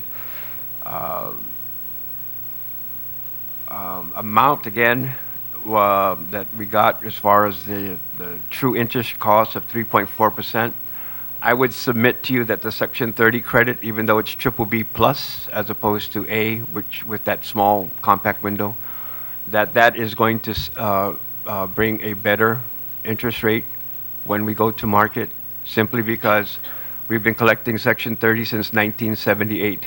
We fully anticipate that the marine buildup is going to provide additional funds in the very near future to take what is now a $70-some million amount, and we're going to be in around 2022-23 area. We conservatively have projected that revenue source will increase to slightly over $100 million. I had indicated to you the possibility of making an amendment to take Okkodo out. And by the way, I'll make a correction. There's Tumor, Adacon, others coast. Those were not my bill. That was former Governor Camacho. Sorry. I tried to give you credit. Expansion. It's okay. And I always give credit back to whomever it belongs to. My mistake, ma'am. So now with the Okkodo High School, though, we took advantage, again, like I said, of an internal revenue code where the federal government will pay interest, and they're paying interest right now at 5.5%, and then for Guam, all we're paying is 2.5. So your 3.4 hasn't beaten yet the 2.5. Why would you consider refinancing that? No, we heeded you. We're not. So you took it out? Yes, ma'am. That was what I meant when I went through that lengthy. All right. Well, that, and I'm glad you did, yes, because ma'am. you're right. 2.5 is still a lot cheaper than 3.4. Yes. And currently, Bank of Guam is a subordinate, and so that's why I couldn't understand why you were saying too that if they were going to transfer to the first yes. So bond borrower, that they would charge a fee. My mistake, if I wasn't clear. Okay. At your request, we did meet with the Bank of Guam. They are willing to subordinate. Bond counsel has already been instructed to work on the subordination agreement. So that's the A portion, right, that the Bank of Guam bought. The developers of the schools have a note, it's a $1 million note, that they're getting 7% on. It's not subject to the subsidy. So we included that. We're taking that out. That's And right. so by doing that then, and based on the interest rates, you're able to amortize to be able to get 30 million even without the Okkodo then? Yes, ma'am. We'll still get the 30 million. Okay. Well, Yes. that's what I wanted to see, whether Yes, you can ma'am. work the numbers. We did, ma'am. Okay, thank you. You're welcome. Senator Morrison? Mr. Chair, I was just wondering, Mr. Carson was presenting concept or the vision of the Guam Memorial Hospital. And I know there's been many statements being made here in testimony with regards to potential amendments. And we all know there have been releases that have been made by the administration. Would there be a setting in place that we can learn more about this vision? Are you talking about amendments to this bill? Well, certainly will have an impact on how we go forward with this measure, Mr. Chair. So a lot of these potential amendments or these amendments being requested have a lot to do with the vision that was trying to be made here. So I'm hoping that there'll be a time or setting that could be put in place that we can have an understanding of how this vision will be implemented. Yeah, well, the way that we're going to handle this, we're going to ask the fiscal team here to provide us the technical amendments that are needed for this bill. Yes, sir. So that when we report it out, we're going to include those technical amendments. And of course, once it's on the floor, once we do have session, which I am going to request our speaker to call session on this, then at that time, perhaps we can also call for committee of the whole. And at that time, when the individuals are before us, if there's any more questions there, then that'd be the time where any senator, I'm assuming, can make that amendment. Mr. Vice Speaker. Mr. Chairman, I would think that it would need to have a properly noticed public hearing. You can't just go from 30 to 170. But still, it would have to have a public hearing that's properly noticed. If you had put that this was going to be Bill 338 on the agenda for today, there may have been more other people that would have come today. And so this hearing was only noticed at 340, which should be restricted to 340.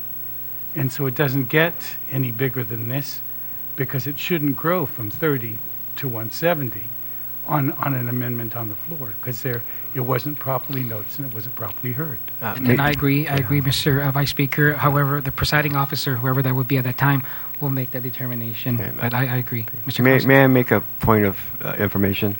When we were forced by the federal court to come up with the money for the building of the zone and the closure of ORDOT, that we came before the legislature specifically to address that financing.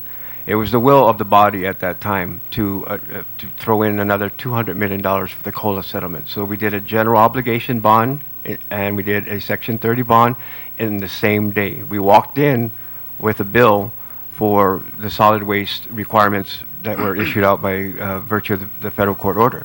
We walked out with basically a significantly higher amount. So I would hope that some type of consideration for the case precedent of how that had occurred would be, as Senator Morrison said, at least offered. Yeah. No, well, and I've assured you, I will reiterate it again, that after we're done with this, that I would have an informational hearing. If it's not in my committee, if it's sent to my committee, then I'll have a public hearing on that measure. Thank you, sir. Okay, at a later time after we deal with 340. Yep. Vice No, I was just going to say, as a point of information, the additional 200 was a court order. It wasn't, and so that's not the same as a wish list. Any questions for this panel? If there's none, then I want to thank you. We have others that want to testify. I want to ask the chairman for the next committee if you can give me a few more minutes. We can accommodate those who want to testify. But if you do have any written testimony, I'm going to ask you that we'll continue to receive it until tomorrow. You can send that written testimony to my office. Mr. Vince Kichichu, Mr. Jesse Talavera, June Perez, Michael Clem, Jason Boyd, and Dr. Nguyen. Sorry.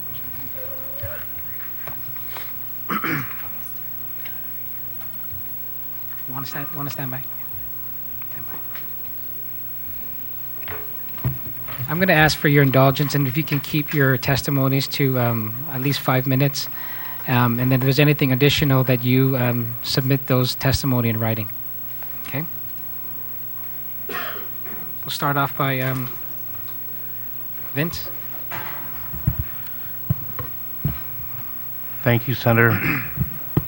Good evening, Senators. I'm Vince Kichichu. I'm the hospital IT administrator. I just want to, just a few words to support the bill 340. I am in favor of it. It's going to get us a step closer to paying our vendors. As you know, the hospital for the last couple of years we've been working very hard at implementing our new electronic health records system. And we have several vendors that are actually threatening us, as of most recently, to put us on credit hold because we're kind of behind in paying them. And we're almost there. We're almost completed. We have a few more modules to implement. One of them is the EMAR, electronic medication and administration reporting. And then the last two, which is the meaningful use 2, that includes data exchange between the healthcare stakeholders, like public health, the clinics, and the other hospitals. And the third would be it's called Patient Portal. That'll allow patients to securely view their medical records at the hospital. We have training this week and next week on these 3 remaining modules, and we can't risk having that vendor put us on credit hold. We need to get the vendors paid. Thank you very much. Thank you very much, sir. Mr. Clem?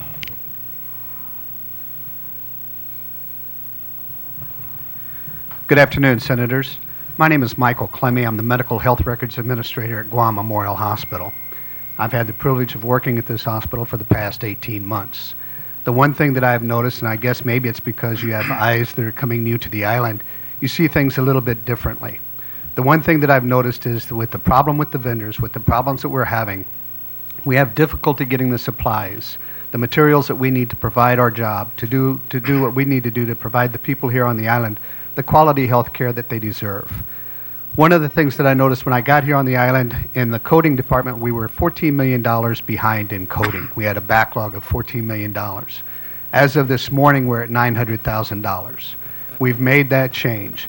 We're always going to have a little bit of a backlog because you have patients in the hospital every day. But what we were able to do is we were able to start taking care of those items. The other thing that I notice is that we have a great opportunity here.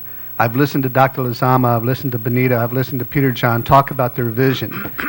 Here on the island, you know, we have an outstanding opportunity. I had the privilege of working with a hospital in the mainland and it was a small rural community hospital. And at this hospital, we were able to provide everything that the community needed. We had an outpatient clinic, we had an inpatient hospital, we had urgent care, we had emergency room, we had a dialysis unit, we had there was a nursing home on site, we provided home health services. All these things were available to the community. We can do that here. It's just we need the supplies. We want to provide excellent service. In order to do that, we have to get the supplies. One of the things that people don't always think about is what does it cost to get those supplies here? Okay, right now a gallon of gasoline in Missouri is $1.69 a gallon. Here on the island is $3.60. We have to pay to get the supplies here. And as everybody has said, because we haven't paid our vendors, they are charging us exorbitant prices to get the materials that we need. So just by taking the $30,000 and getting us caught up, that's not going to solve all of our problems, but it's a start. We admit we've made mistakes in the past, but we've got the ideas to move forward. We've got the people. We've got the staff. You know, I walk the hospital all the time. I invite you to come in and walk the halls. Look at what the staff is doing. I've heard different one of you say that you had a patient or a family member that was a patient, and you talk about how good the care was. Well, we do what we have to do with what we've got. If we had a little bit more, just think of the potential that we would have to do it. So I support this bill, and I support Bill 340 and everything that I've got. You know, like I said, I'm coming here with a different viewpoint. I don't have family here. I'm not politically involved. I'm just involved with the hospital. The hospital is my main goal, and I want to do the best that I can. And in order to do that, we need the material. Thank you. I appreciate the opportunity. Okay, thank you very much, sir. Sir. Day Senators. My name is Chef Jesse Talavera. I'm local. I've actually cooked all around the world. I've been on 4 aircraft carriers. I've seen many equipment. I've seen many food situations. I've basically tasted the world within my lifespan. And coming to GMH 2 years ago, I realized there was a lot of challenges. And some of these challenges have to do with vendor issues. The vendors can't come in. They can't fix the equipment because we're on hold for whatever reason. So the equipment gets temporarily fixed. After so many temporary fixes of all these equipment, it's going to degrade. They got 20 plus years equipment over there that hasn't been serviced properly. You got supplies as far as like coffee filters just not coming in because we're on credit hold. If you want to talk about care, let's talk about the food, and that's something I know. I don't have numbers to give you, but I do know about food. And the thing is, it's repetition, it's consistency, and a lot of it we don't have, and it stems from vendor issues. Thank you very much. Thank you very much, sir. June? Ms. Paris? Yes. Thank you very much. Day, Mr. Chairman and members of the committee. My name is June Perez. I am an employee for over 23 years and counting at GMH. I do whatever Peter John assigns me to do, and now Benita. And lately now it's been to try to assist Benita and Peter John in the struggles of getting the hospital properly funded. So, Mr. Chairman and all our esteemed senators, I would like to present to you, we have petitions here that we just started collecting today. We have 514 signatures as of today, and we will continue collecting during the 10-day period for public testimony, and I can assure you this 500 will come back to you in multiples. So we have a petition here of 514, and it reads, "We are GMH. We are GMH, we are the undersigned, staff, nurses, physicians, family members, friends of the Guam Memorial Hospital Authority, and we urge senators to pass Bill number 340-33 with amendments to address GMH's critical funding and capital improvement needs." So we present this to you today, Mr. Chairman, and we are also asking to recognize that these signatures symbolize, as we are all here in the room and as you are all there as our elected representatives, we are all GMH. Great. We are all GMH, and we care, and we will continue to care. And so we support your bill, we support this bill, but we also ask that we amend this bill. Please go to the bond market, and while the significant savings are favorable, please capture these bond savings, and yes, please pay our loyal vendors who are truly godsends and who we have burdened all too often by our inability to pay for their critical supplies and services on a timely basis. But despite that, they stand by us and they continue to help us for as long as they can hold out. But they are challenged, as GMH is, in maintaining our services as well as theirs. So we support your bill. But this bill, Mr. Chairman, Bill 340, will not be enough. As my CFO and our CFO and our medical director and many more and our petitions will tell you, it is not enough, and it is just another band aid to a very critical artery. GMH is the lifeline for Guam, and we need to have this bill amended to provide once and for all a sustainable revenue source to the medically indigent patients GMH is mandated to care for. That is the challenge we have been facing since GMH was created and since our doors have opened. Our forefathers created GMH under the umbrella of universal health care, but the funding for that care has never been established. And so we are at this time excited that the governor has presented options, that the good chairman is presenting a bill to start that funding with the vendors, and we hope you will find a way to amend this bill to provide for all the care and all the needs that GMH has put before you year after year after year. So please amend Bill 340 so we not only pay our vendor payables of today, but the millions more that will follow and are accumulating now as we speak, as GMH continues to care for all regardless of their ability to pay.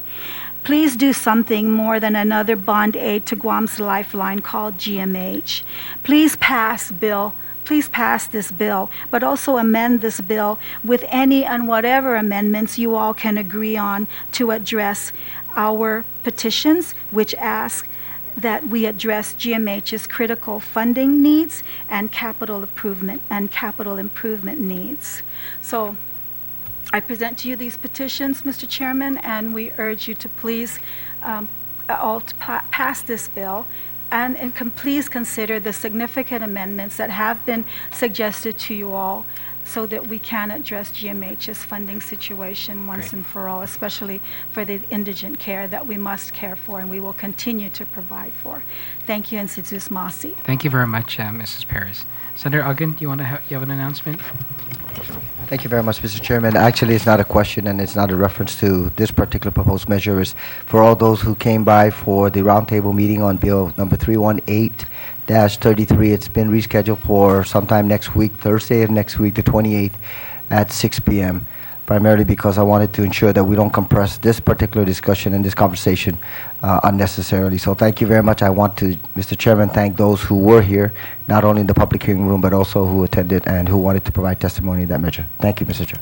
Thank you very much, Senator Uggan, for accommodating us this evening. Doc? Mr. Chairman and the senators, I appreciate the chance to give my testimony. I came from Texas, and I'm a partner with Dr. Polani with Interventional Radiology. Mainly, we're talking about I support the bill because we are so behind in our supplies. Unlike the mainland, a lot of the equipment that we use over there are on consignment, and we get paid. They will pay as we use them, but here we don't have that opportunity. The procedures that we can offer, we mentioned, but they are actually well-paying also. A procedure that we did, my partner did recently, can bill for $28,000. So it will be self-sustaining, and we're adding something to the community. Yeah,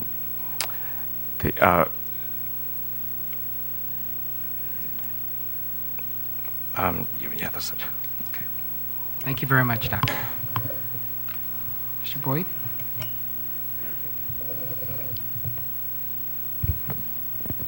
Good evening, Hapaday Senators. My name is Jason Boyd. I'm one of the pharmacists at GMH, and I'd like to communicate the importance of getting our vendors paid to the Department of Pharmacy.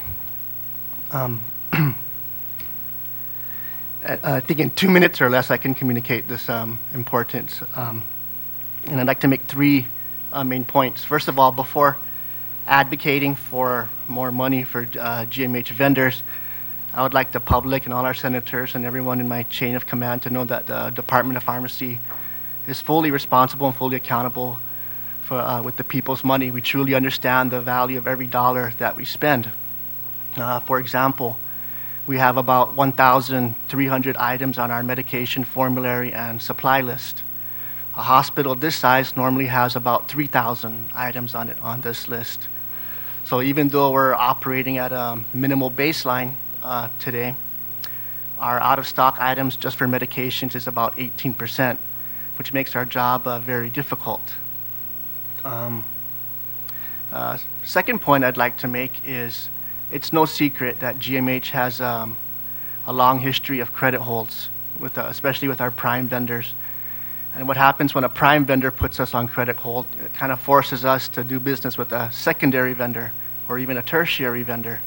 And those guys love us because they can mark up the prices about 5 times, and we have no options but to go to that vendor. So by keeping our prime vendors paid, it'll help GMH break out of this vicious cycle of compounding debt. And the third point I'd like to make is the effects on our patients. And to provide testimony on the direct effects on our patients, I've invited GMH's first clinical pharmacist, Ms. Alexandra Perez, to talk briefly on that. And the difference between a clinical pharmacist and a regular pharmacist is a clinical pharmacist works at the patient bedside versus being stationed inside the pharmacy. Hafa Senators, just a couple minutes of your time. I appreciate your time. My name is Alexandra Perez. I am locally grown. I just came back after doing my doctorate degree and most recently my residency in Hawaii, and came back home to GMH to be a clinical pharmacist. Currently, I am the clinical pharmacist on staff in the ICU full-time, which is where I'm stationed. But I wanted to speak briefly and come full circle about what Jason was talking about our medication shortages and how it affects our patients. We are constantly making adjustments or seeking alternatives to life-saving medications, either due to national manufacturer shortages or due to vendor payment issues, one of which we cannot control. When the manufacturers have shortages, we have no other choice but to seek an alternative. But when a vendor is putting us on credit hold and we have to seek another alternative or go through our buyer to another vendor and we pay a higher price, that is what we have to do at times. And just to name a couple of examples to hit the point home, one of these was amiodarone, which is a life-saving cardiac medication for abnormal heart rhythms that we ran out at one point and weren't able to have on standby on all the units, and we had to ration our supply. We did get it back, but we were briefly short at one point. Another one was phenytoin, which is a first-line treatment for seizures. So when someone comes into the ER actively seizing, that's the first thing we give them. And we did run short on that just recently.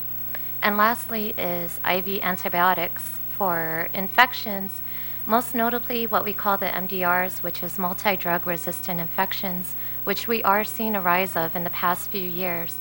This is not exclusive to Guam. This is all over the country that we are seeing a rise in multi-drug resistant infections, and we are running out of IV antibiotics to treat them, and we're having to seek alternatives. Some of these alternatives are not as effective as the ones that we need, but we do have to make those adjustments. And thank you very much for your time. I appreciate it.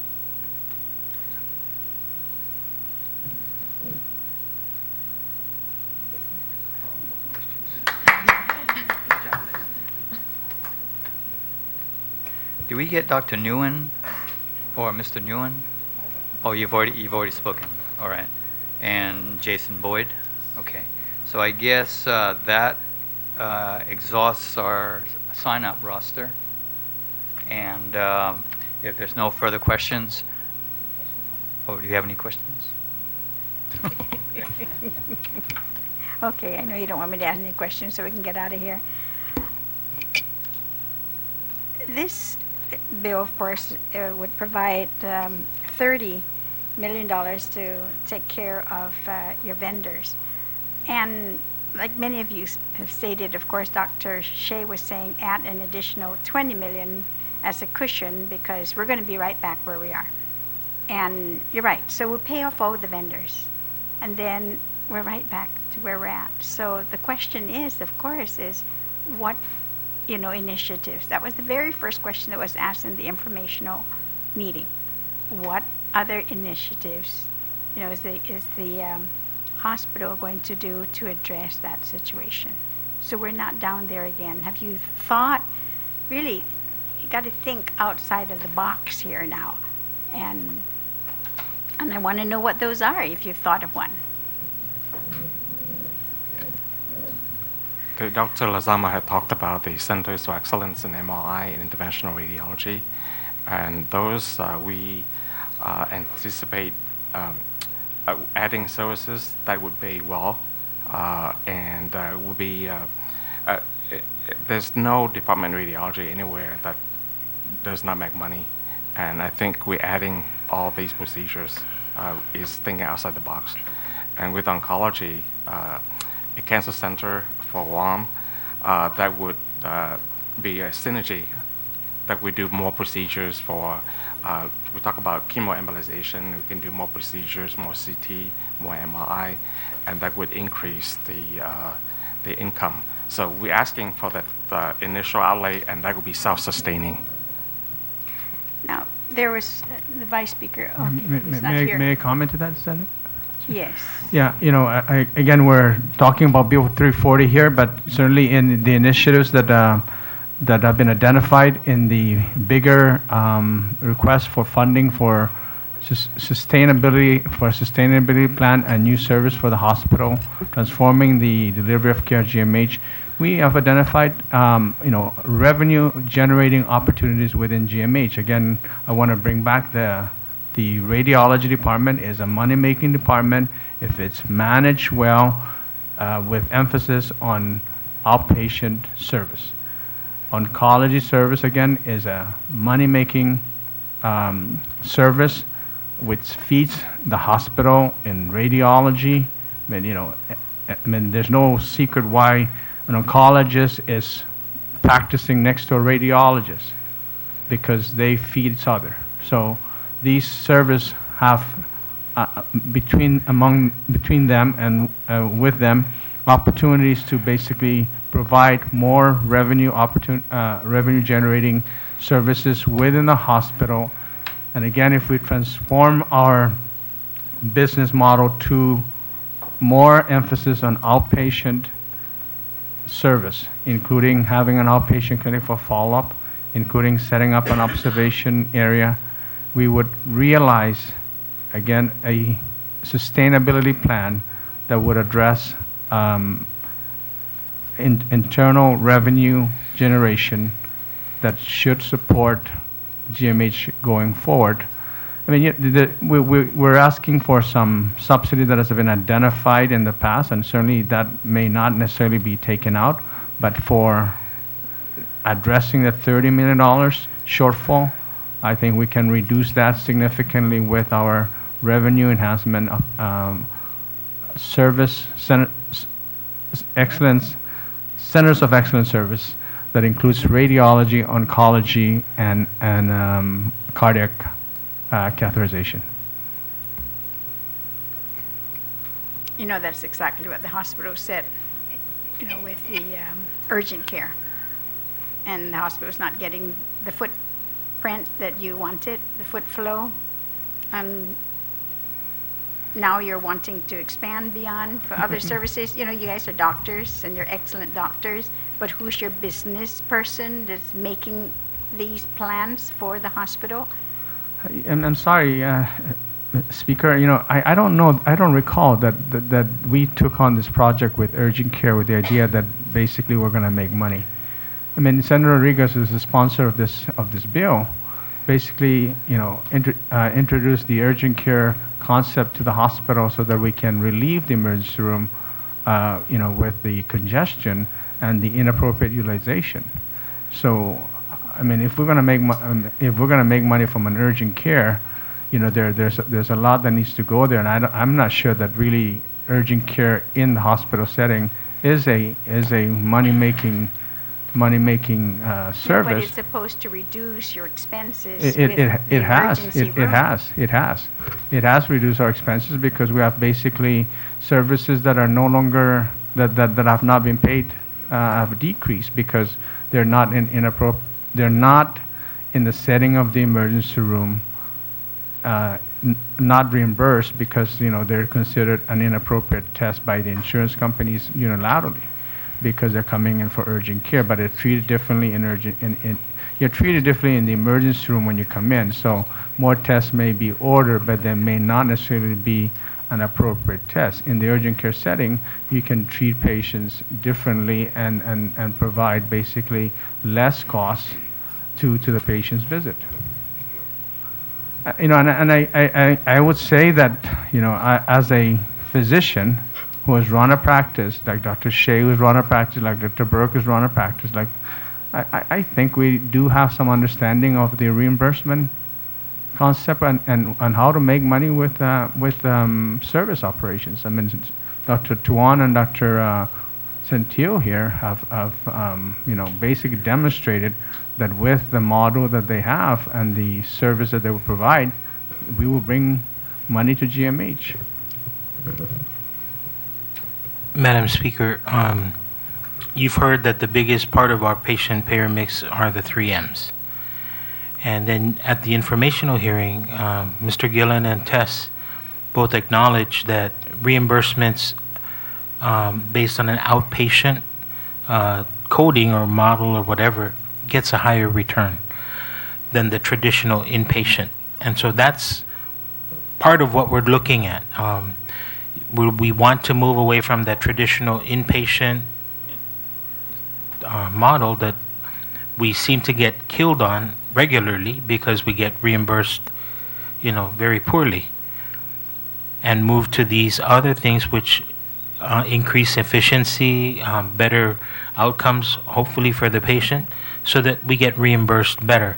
DRGs is also something that, we'll look at. How soon are you going to implement then the outpatient? I'm sorry, ma'am? How soon are you going to implement that program? We are starting that already, Speaker. We actually are getting referrals from the community because we have interventional radiologists. We will get significant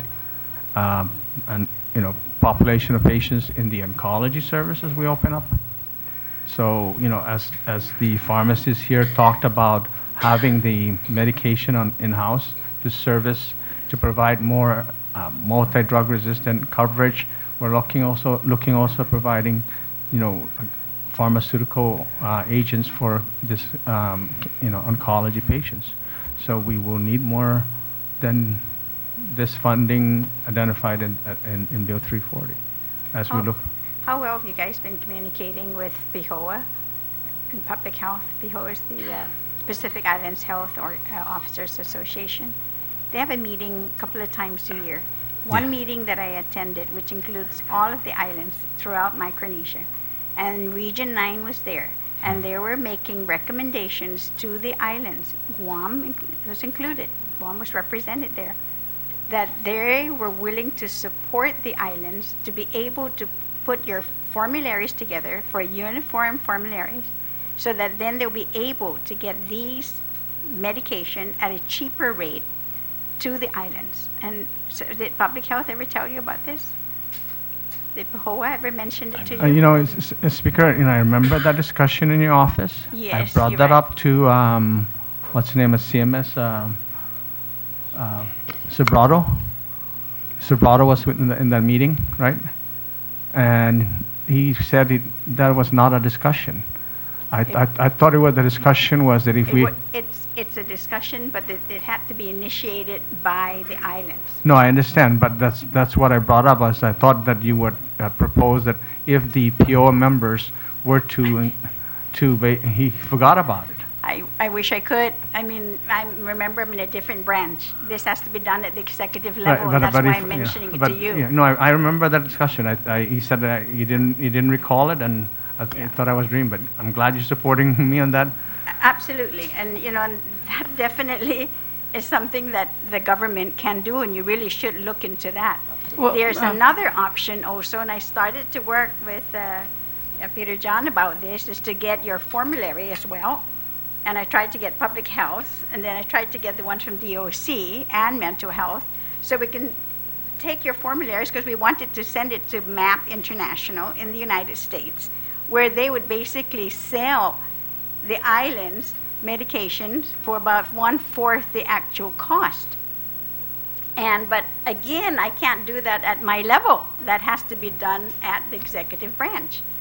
And then we already arranged, we had conversations with a shipping company to be able to bring it over and use Guam as the holding to do the inventory and storage, get all of the medications that you need and then we can ship the others to the islands with the caveat, though, of getting the other islands to be able to purchase these and give it to the hospital in lieu of cash for what they owe the hospital. But then again, like I said, that has to be discussed at the executive site. And I told you, Will Custer, you still haven't gotten a hold of me to give you all of these other initiatives that the government can be doing, because what we're doing are Band-Aids. You see, we're not actually addressing the overall problems to help the hospital. There is an upcoming meeting, PIHOA meeting, Madam Speaker, and so GMH, I believe, is an associate member of the organization, and if we are able to attend, then we'll definitely bring that up. I really think we'll follow up on that. And remind Mr. Sabroto that,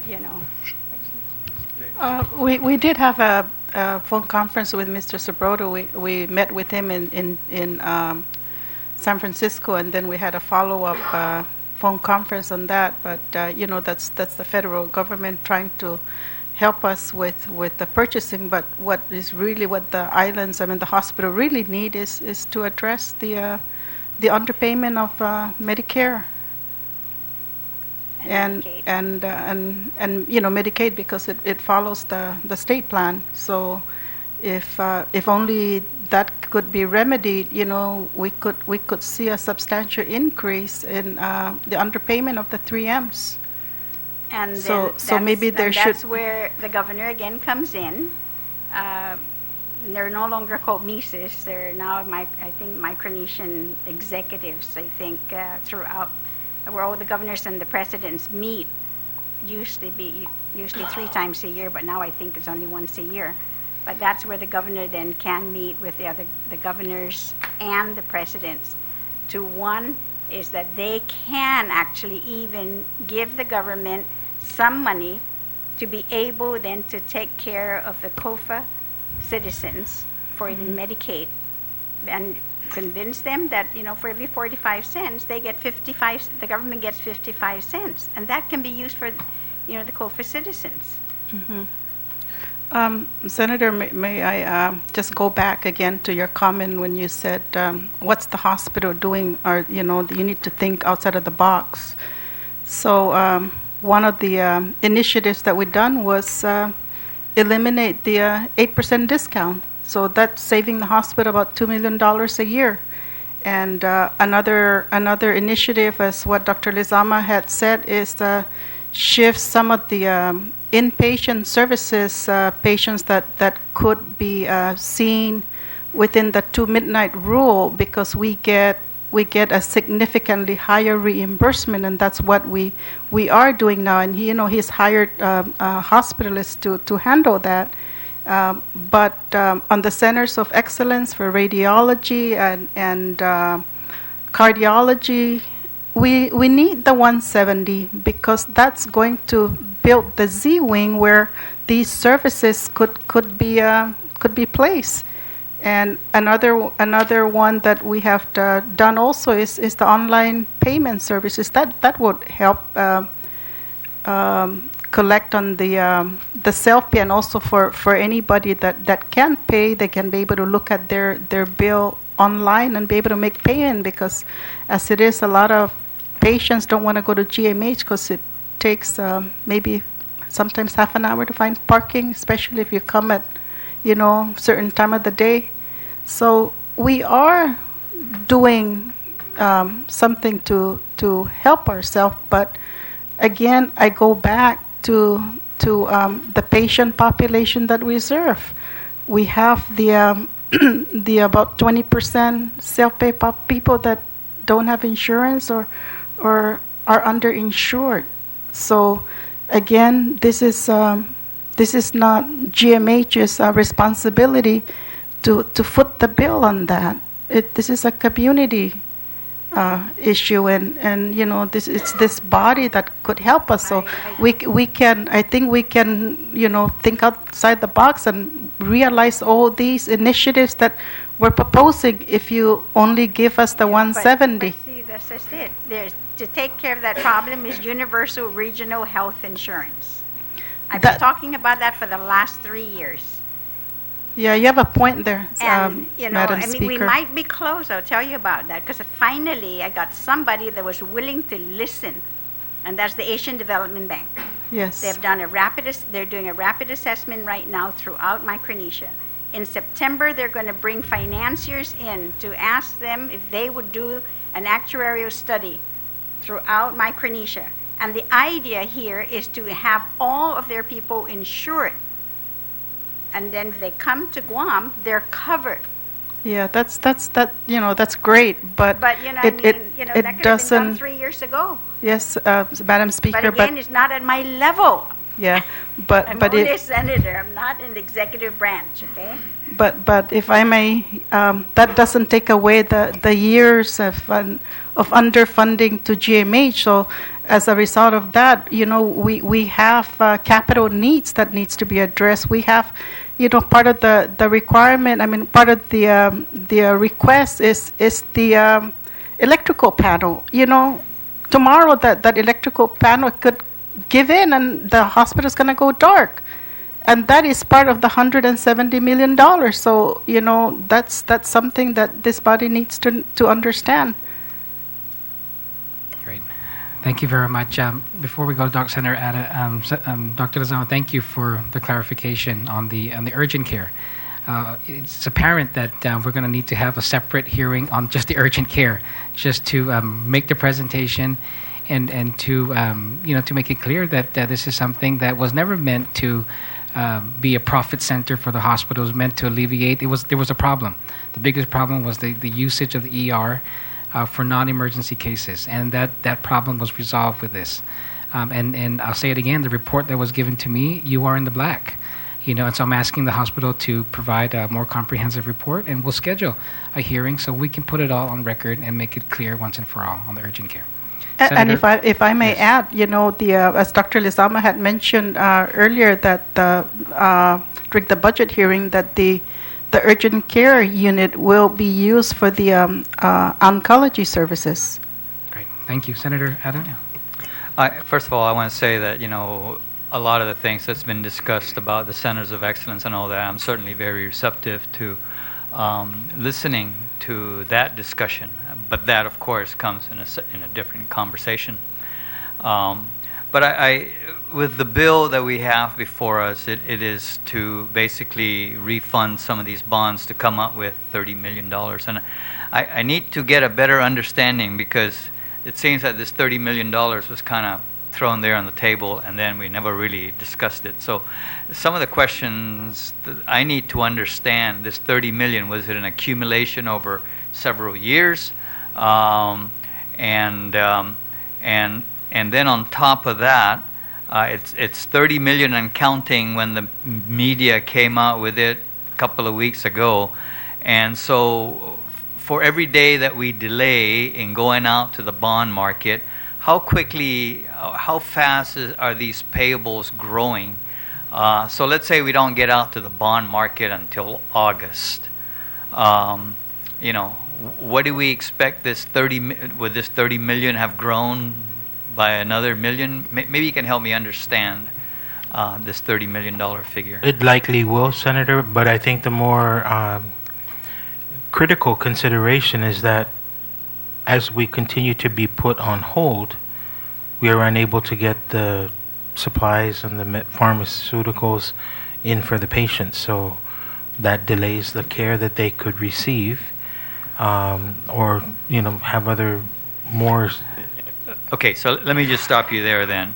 It seems that as I've sat here tonight, there's been the insistence that yes, we're talking about this 30 million, but there's also seems to be that persistence to talk about increasing the borrowing to construct the Z-Wing and all that stuff, and that's fine. But we all got to realize that, I guess, if we just take a look at what the immediate need is, and that is to stave off any credit holes or whatever, so that the patients get their medications. If we kind of focus on that, I think we could move a lot quicker and get this thing going. But now if we want to add on to that, the Z-Wing and the vision of the parking lot and all that, we all know the more comprehensive a bill becomes, the more complicated it gets, the harder it is to get through the gauntlet in there. And so we've really got to kind of discipline ourselves to what is the immediate needs. Now, so this $30 million, I guess we're going to need to have some certainty so that by the time we go into session to discuss this bill, and estimating how long it's going to take us the bond market, we need to be sure about what that amount is. Is it 30 plus, whatever? Then the other part that now I guess in the information hearing there was the discussion about, well, there's a lot of good practices that's going to be put in place, but it may take time to implement it. And I don't know if that was the basis for suggesting maybe it should be 30 million plus another 15 so that we can get in the information systems and whatnot. And so that was brought up, possibly this buffer. But nobody's mentioned anything about the additional $20 million that GMH brought up at the budget hearing that it's going to need an additional subsidy. I don't hear anybody making the case for we should throw that in too, because if we don't get that 20 million, then I don't know. So maybe somebody can help me understand better why we're not saying anything about that additional 20 million other than when it was mentioned at the budget hearing. I'm going to start from a clinical standpoint. I mean, the current, if we were to just go with the $30 million, it would pay off the vendors, but there are already new service within the staff that I have for the hospital, within the infrastructure that I have for the hospital that needs to be supported. And that may not be covered by the 30 million because that's just we need new vendors for new supplies. Dr. Centillo would tell you he's got a new vendor that will provide him the ability to do, key mobilization. That's a new vendor that we're not doing business with at this point that will have to be funded for. So when Dr. Shea talked earlier about a $20 million cushion to allow us to have, some service financing support, that's really what we're looking at with the current expertise that we have at the hospital. $30 million will just pay us the vendors that we deal with now. It may not necessarily improve the service that we need to provide because we have the expertise, because we'll be dealing with the same vendors that will be paying off.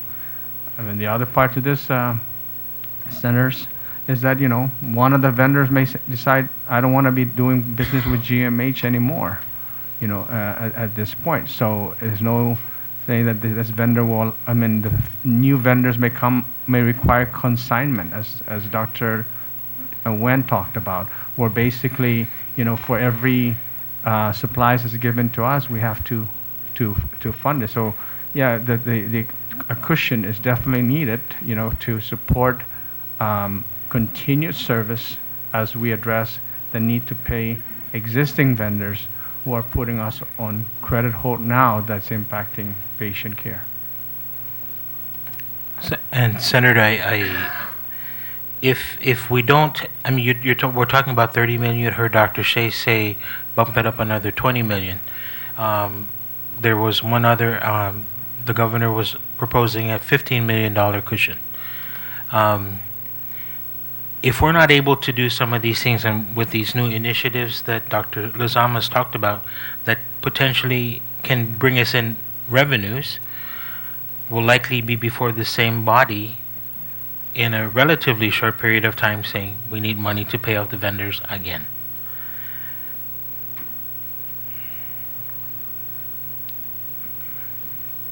What's the impact of that 20 million additional that you're asking for in the budget?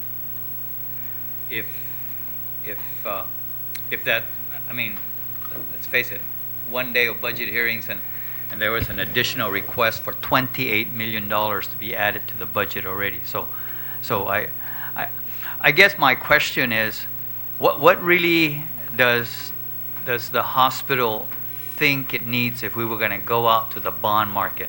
Should we go out for 30, 30 plus 20, 30 plus 20 plus 20? 170. Huh? It's 170. Well, yeah, I know. So what is it that you guys are really, I mean, are we kind of coming in sheepishly? Oh, just give us 30 and then we'll come back and visit you tomorrow. We Senator, with all due respect, we didn't ask for 30. We asked for 170, because that would address that's 45 for the vendors, and then the 125 is for the CIP needs and equipment. And the 125 that you're talking about, I said those are to reconstruct the Z-wing and whatever other CIPs. And I said, fine, I'm receptive. I certainly want to listen to that conversation, but that's in a separate hearing. This one is to attend, to take care of the payables so that we don't get put on credit hold or get taken off from credit hold. We know that all the little fixes that are being put in place may take some time to implement, and maybe that's the justification for the. So I'm just, I guess the easy thing to say, okay, fine, $30 million, but during the course of the discussion, there's been that, the cushion. So really, what is it that you're asking for, and minus the CIPs? The cushion that was being asked in the 170 was $15 million, because that would bridge us until we get the Z-wing constructed and we do the other outpatient services. But if we only get the 30 and we don't address all these other needs, to improve, transform the hospital, so we'll be back here again, and that's what we're trying to address. And I mean, it's the 170 that we're asking. We've mentioned that in the informational hearing. I believe we alluded to that and mentioned that also in the budget hearing. So the 30 million, that's only that's a temporary fix for the hospital, and that's what's been happening in the past. So we want to go beyond that and ask to rebuild the Z-wing, because it's dilapidated. It's an eyesore there, and we have basically renovated the emergency room. We did the urgent care. We did the ICU. Now we're doing the labor and delivery. Let's fix the other areas that needs to be fixed, and that is the Z-wing. Right now, the staff are really like in, really very tight spaces. They're like a can of sardines in some of the offices, because we had to fit 50 people inside the hospital. Thank you, Senator Ada. So, Benita, just to also follow up. So the 30 million, I know during the informational, the number was 20 million, right? Can you repeat what that? What is the vendor payables? Right now it's 20, but it will grow again. Okay, so I think just to follow up on that, because let's say you do get the extra 20 million that you requested in the budget. That's another 20 million that you don't have even in previous budgets, right? Yes, but that's the operational request for FY17. Yeah. So just to hold you over, because as I said, we are going to deal with the other proposal before us. Yes. I think there's a consensus among us that we need to, there's other things we need to do. We can't just pay this off and then call it a day. There's other things that must be done. The expanded healthcare services, the extra outpatient services, that has to be done. But to hold us over, if you get the 30 million today, or let's say we authorize the 30 million, and then you have that 20 million additional, if it is something provided in the budget, how long is that going to hold the hospital until let's say we do a construction of a Z-wing and new services? How long is that going to hold you? The additional 20, maybe another 2 years, a year. But that, I mean, another year, that would be for FY17, because that 20 million additional that we're asking is actually identifying the operating needs for GMH, and those are like buying the medications that Jason is talking about. That's buying the supplies that the radiology is talking about, and some other minor equipment. Yeah. And these are not duplicated in the 170. So maybe there's some misconception of the money. We're not doubling up the money. Yeah. So I see the value of the cushion that's needed. On how much or what we do with that, that's something I think we need to really just be able to vet out here with us here, right? But I think it will make it an even stronger proposition if depending on your response here now, is that let's say we do go out and you pay off the vendors the 20 million that is owed to them.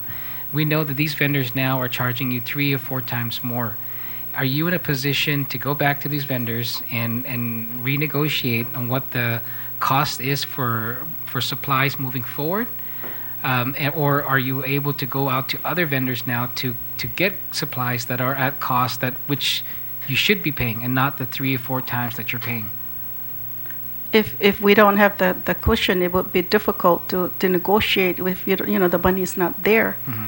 And again, with the plan that we have in trying to transform GMH and bring in additional revenue, it's not going to work.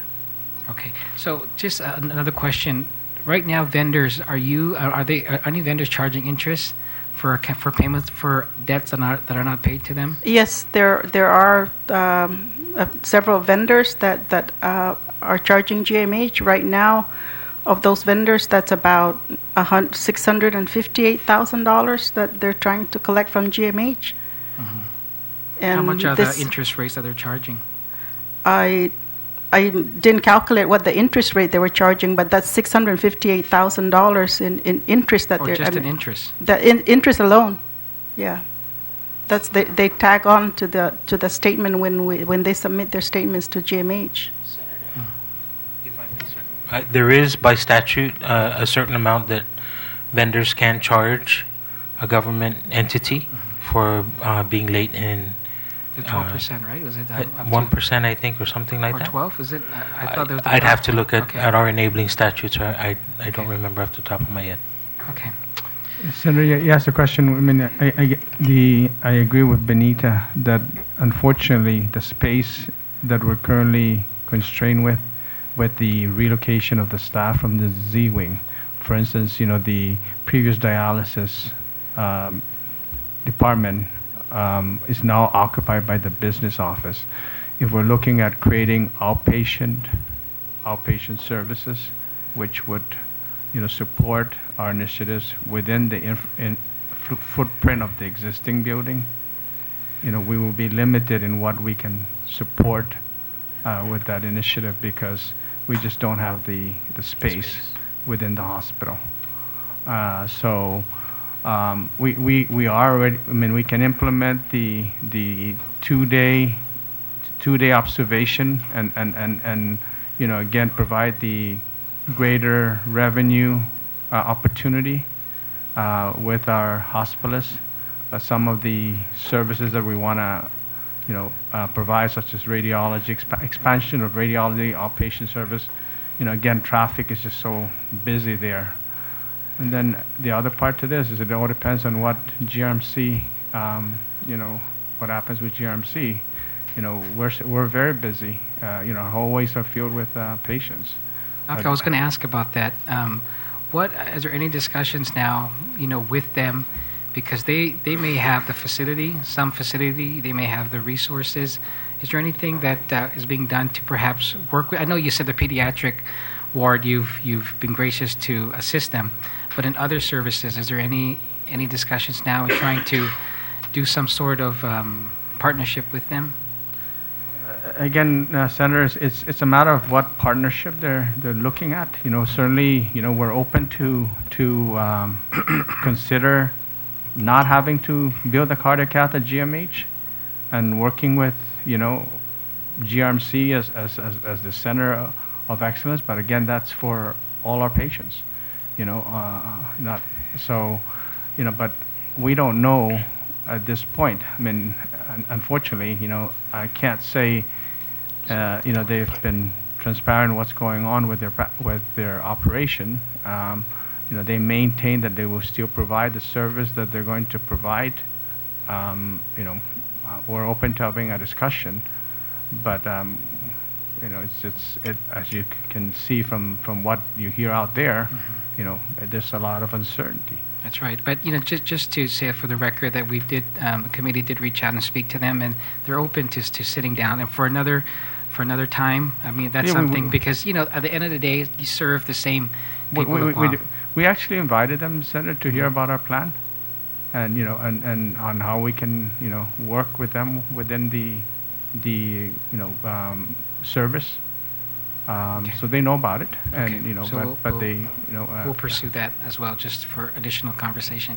Peter John, you wanted to add? Yeah, I just wanted to add, and yes, Senator, we're more than happy to sit down with them and discuss those opportunities because, as I said in my opening statements, there are 3 hospitals on the island, and at any given time, if any one of the entities is not able to provide a service, we would hope that the other ones can step up and say, yes, we can help you. And I just wanted to say that, we've been asked, what is the numbers that, as far as the borrowing for the vendors. And so from where I'm sitting, 30 plus 15 cushion. Okay, thank you for answering that. Anyone else? Yes, Speaker? thank you. And I'm glad that you brought that up because I know Dr. Lizama, you and I had that conversation, but not just GRMC, but we also talked about, and I had spoken to the governor at CNMI, and they definitely like to have this conversation with the 3 hospitals, so you might want to extend that invitation to them as well. Is Lester still here? Left. Okay, do any of you guys, oh, there he is. Thank you, Lester. Because I didn't get it. You said that it was $7.9 million is what you're looking at instead as the total cost, right? Is what you're saying? Or maybe let me break it down. The annual debt service, what is it today? 1 second. How much for each one, A, B, and C, are we paying annually?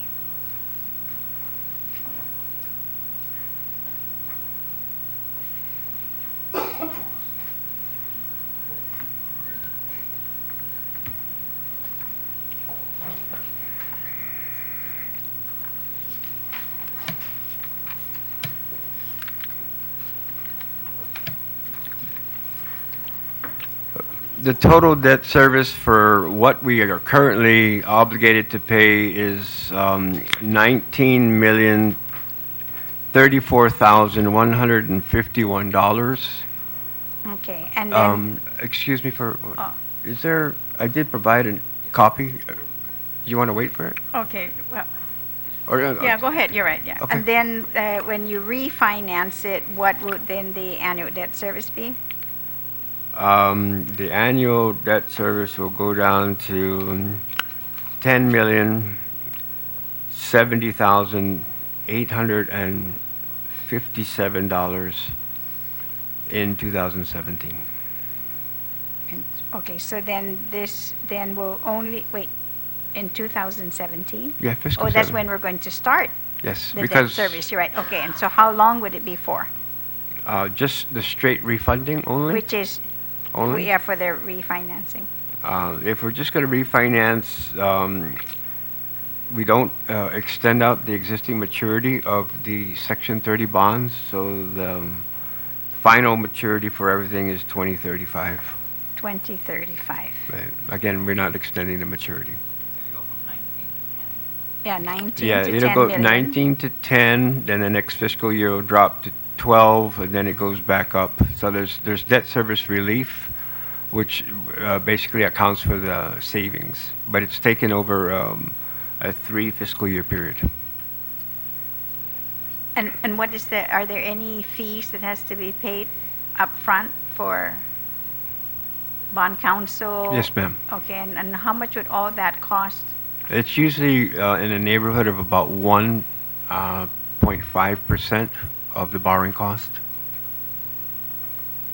And that's not inclusive of GIDAS? That's everything. That's everything? Yes, ma'am. Very, very comparable to your home mortgage, actually probably even cheaper than a home mortgage. So I know you're saying there's going to be at 3.4%. Now, and based on, of course, the debt service and the interest rate, is that the max that you'll be able to amortize, to realize then, other than 30 million? If there was some desire to extend the amortization period out, yes, you could realize more upfront savings, but you're paying for that on the back end. Yes, I realize that. But Right. I mean, so you're just saying that up to 2035, it's actually only 30 million, no more than that.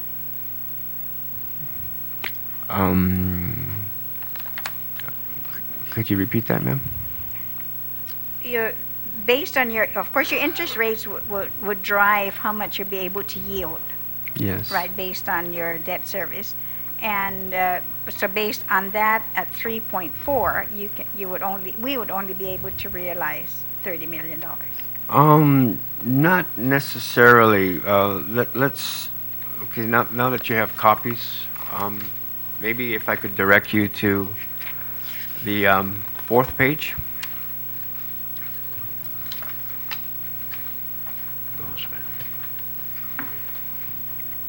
So this is scenario 1, which is just the refunding without doing anything else. And then you see at the bottom the $17.2 million savings on the bottom of column 3 under scenario 1.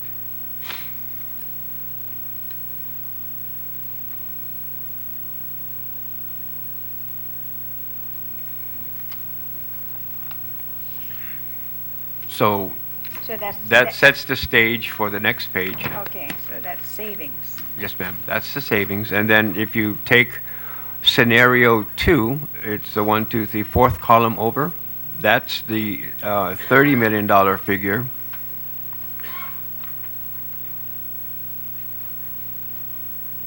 And you see the total debt service is 361 million versus the 323 we're currently obligated to pay. So the 323 is the status quo.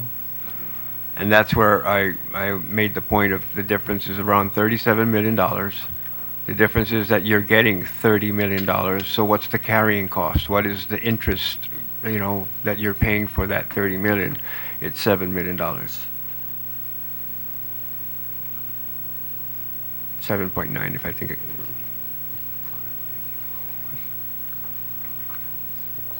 Okay.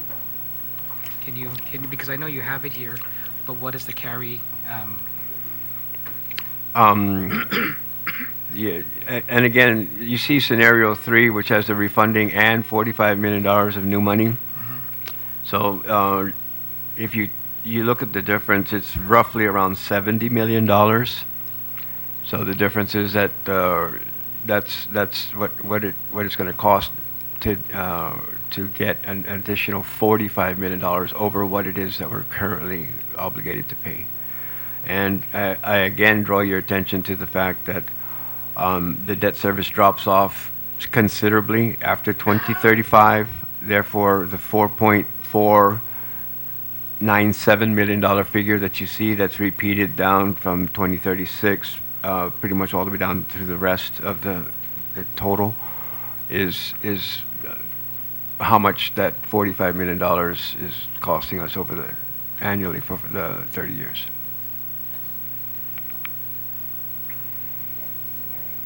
Yes, ma'am.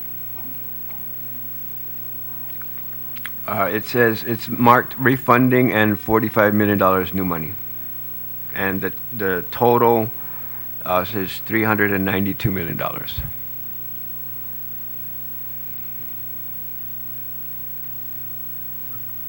And again, we do have, as I pointed out earlier, debt service relief that in the $45 million structure, it's about $9 million in fiscal 17. It's about $5 million in fiscal 18 and around $4 million in fiscal 19. So again, it's front-loaded savings on the debt service.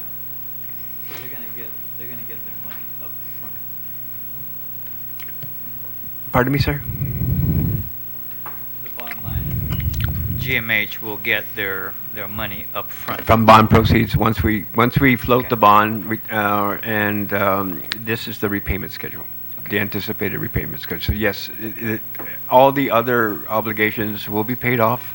There'll be $45 million worth of new money to pay for the vendors and the cushion, and this is the debt service schedule that's anticipated versus on the far left column what it is currently we have. So you can look across and you see how it's the debt service savings is what we call front loaded. It's not equal.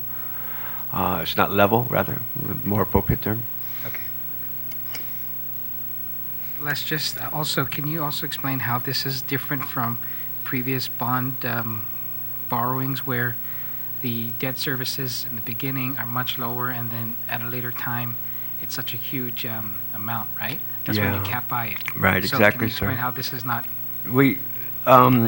The capitalized interest component, and I'm sure Senator Ada is very familiar with this approach because a lot of the utilities incorporate this in their borrowing because if you're going to build a new power plant, then what you want to do is you go ahead and say the power plant is $200 million. Well, the power plant's not going to be of beneficial use until it's online and producing revenue. So until it's able to actually add to the revenue stream, the ratepayers' rates are kept static, and instead of taking ratepayer funds to pay the interest, we borrow the interest. So you're compounding your borrowing costs, but in the case of like the utility, it's it does two things. Number one, it doesn't have an immediate impact on ratepayers. It's eased into your rates, and you don't necessarily have to start paying until the revenue generation that's achieved from the new power station is achieved.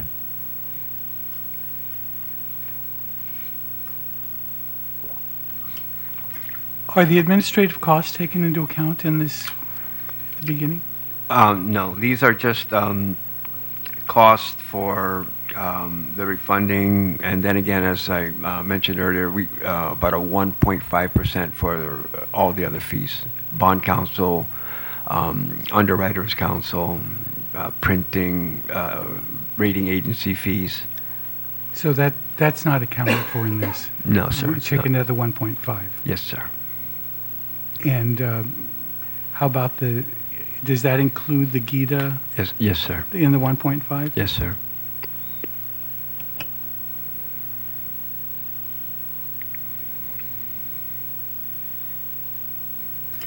Okay, anyone else wish to testify on this bill? Doc? Yeah, I see you. Okay. No, you're good. Okay. Great. If there's no one else that wishes to testify, then we'll adjourn this hearing. We'll continue to accept any written testimony up until the time we go into session for this. Will request that we go into session to deal with this because I know that there's an urgency in the timing in going out and approving this and getting it out to the bond market. So I'll ask you to please provide us the technical amendments that we need. Yes, sir. And the committee will consider those. You have it tomorrow morning. Thank you. Benita? Yes, Senator. No, I'm not going to testify anymore. We have these buttons. We are GMH, yes. and we'd like to share it with every single one of you, and Sure. we'd like you to wear it proudly. Okay. Please, can the members please help me? Okay, so the time now is 7:40, and we're adjourned.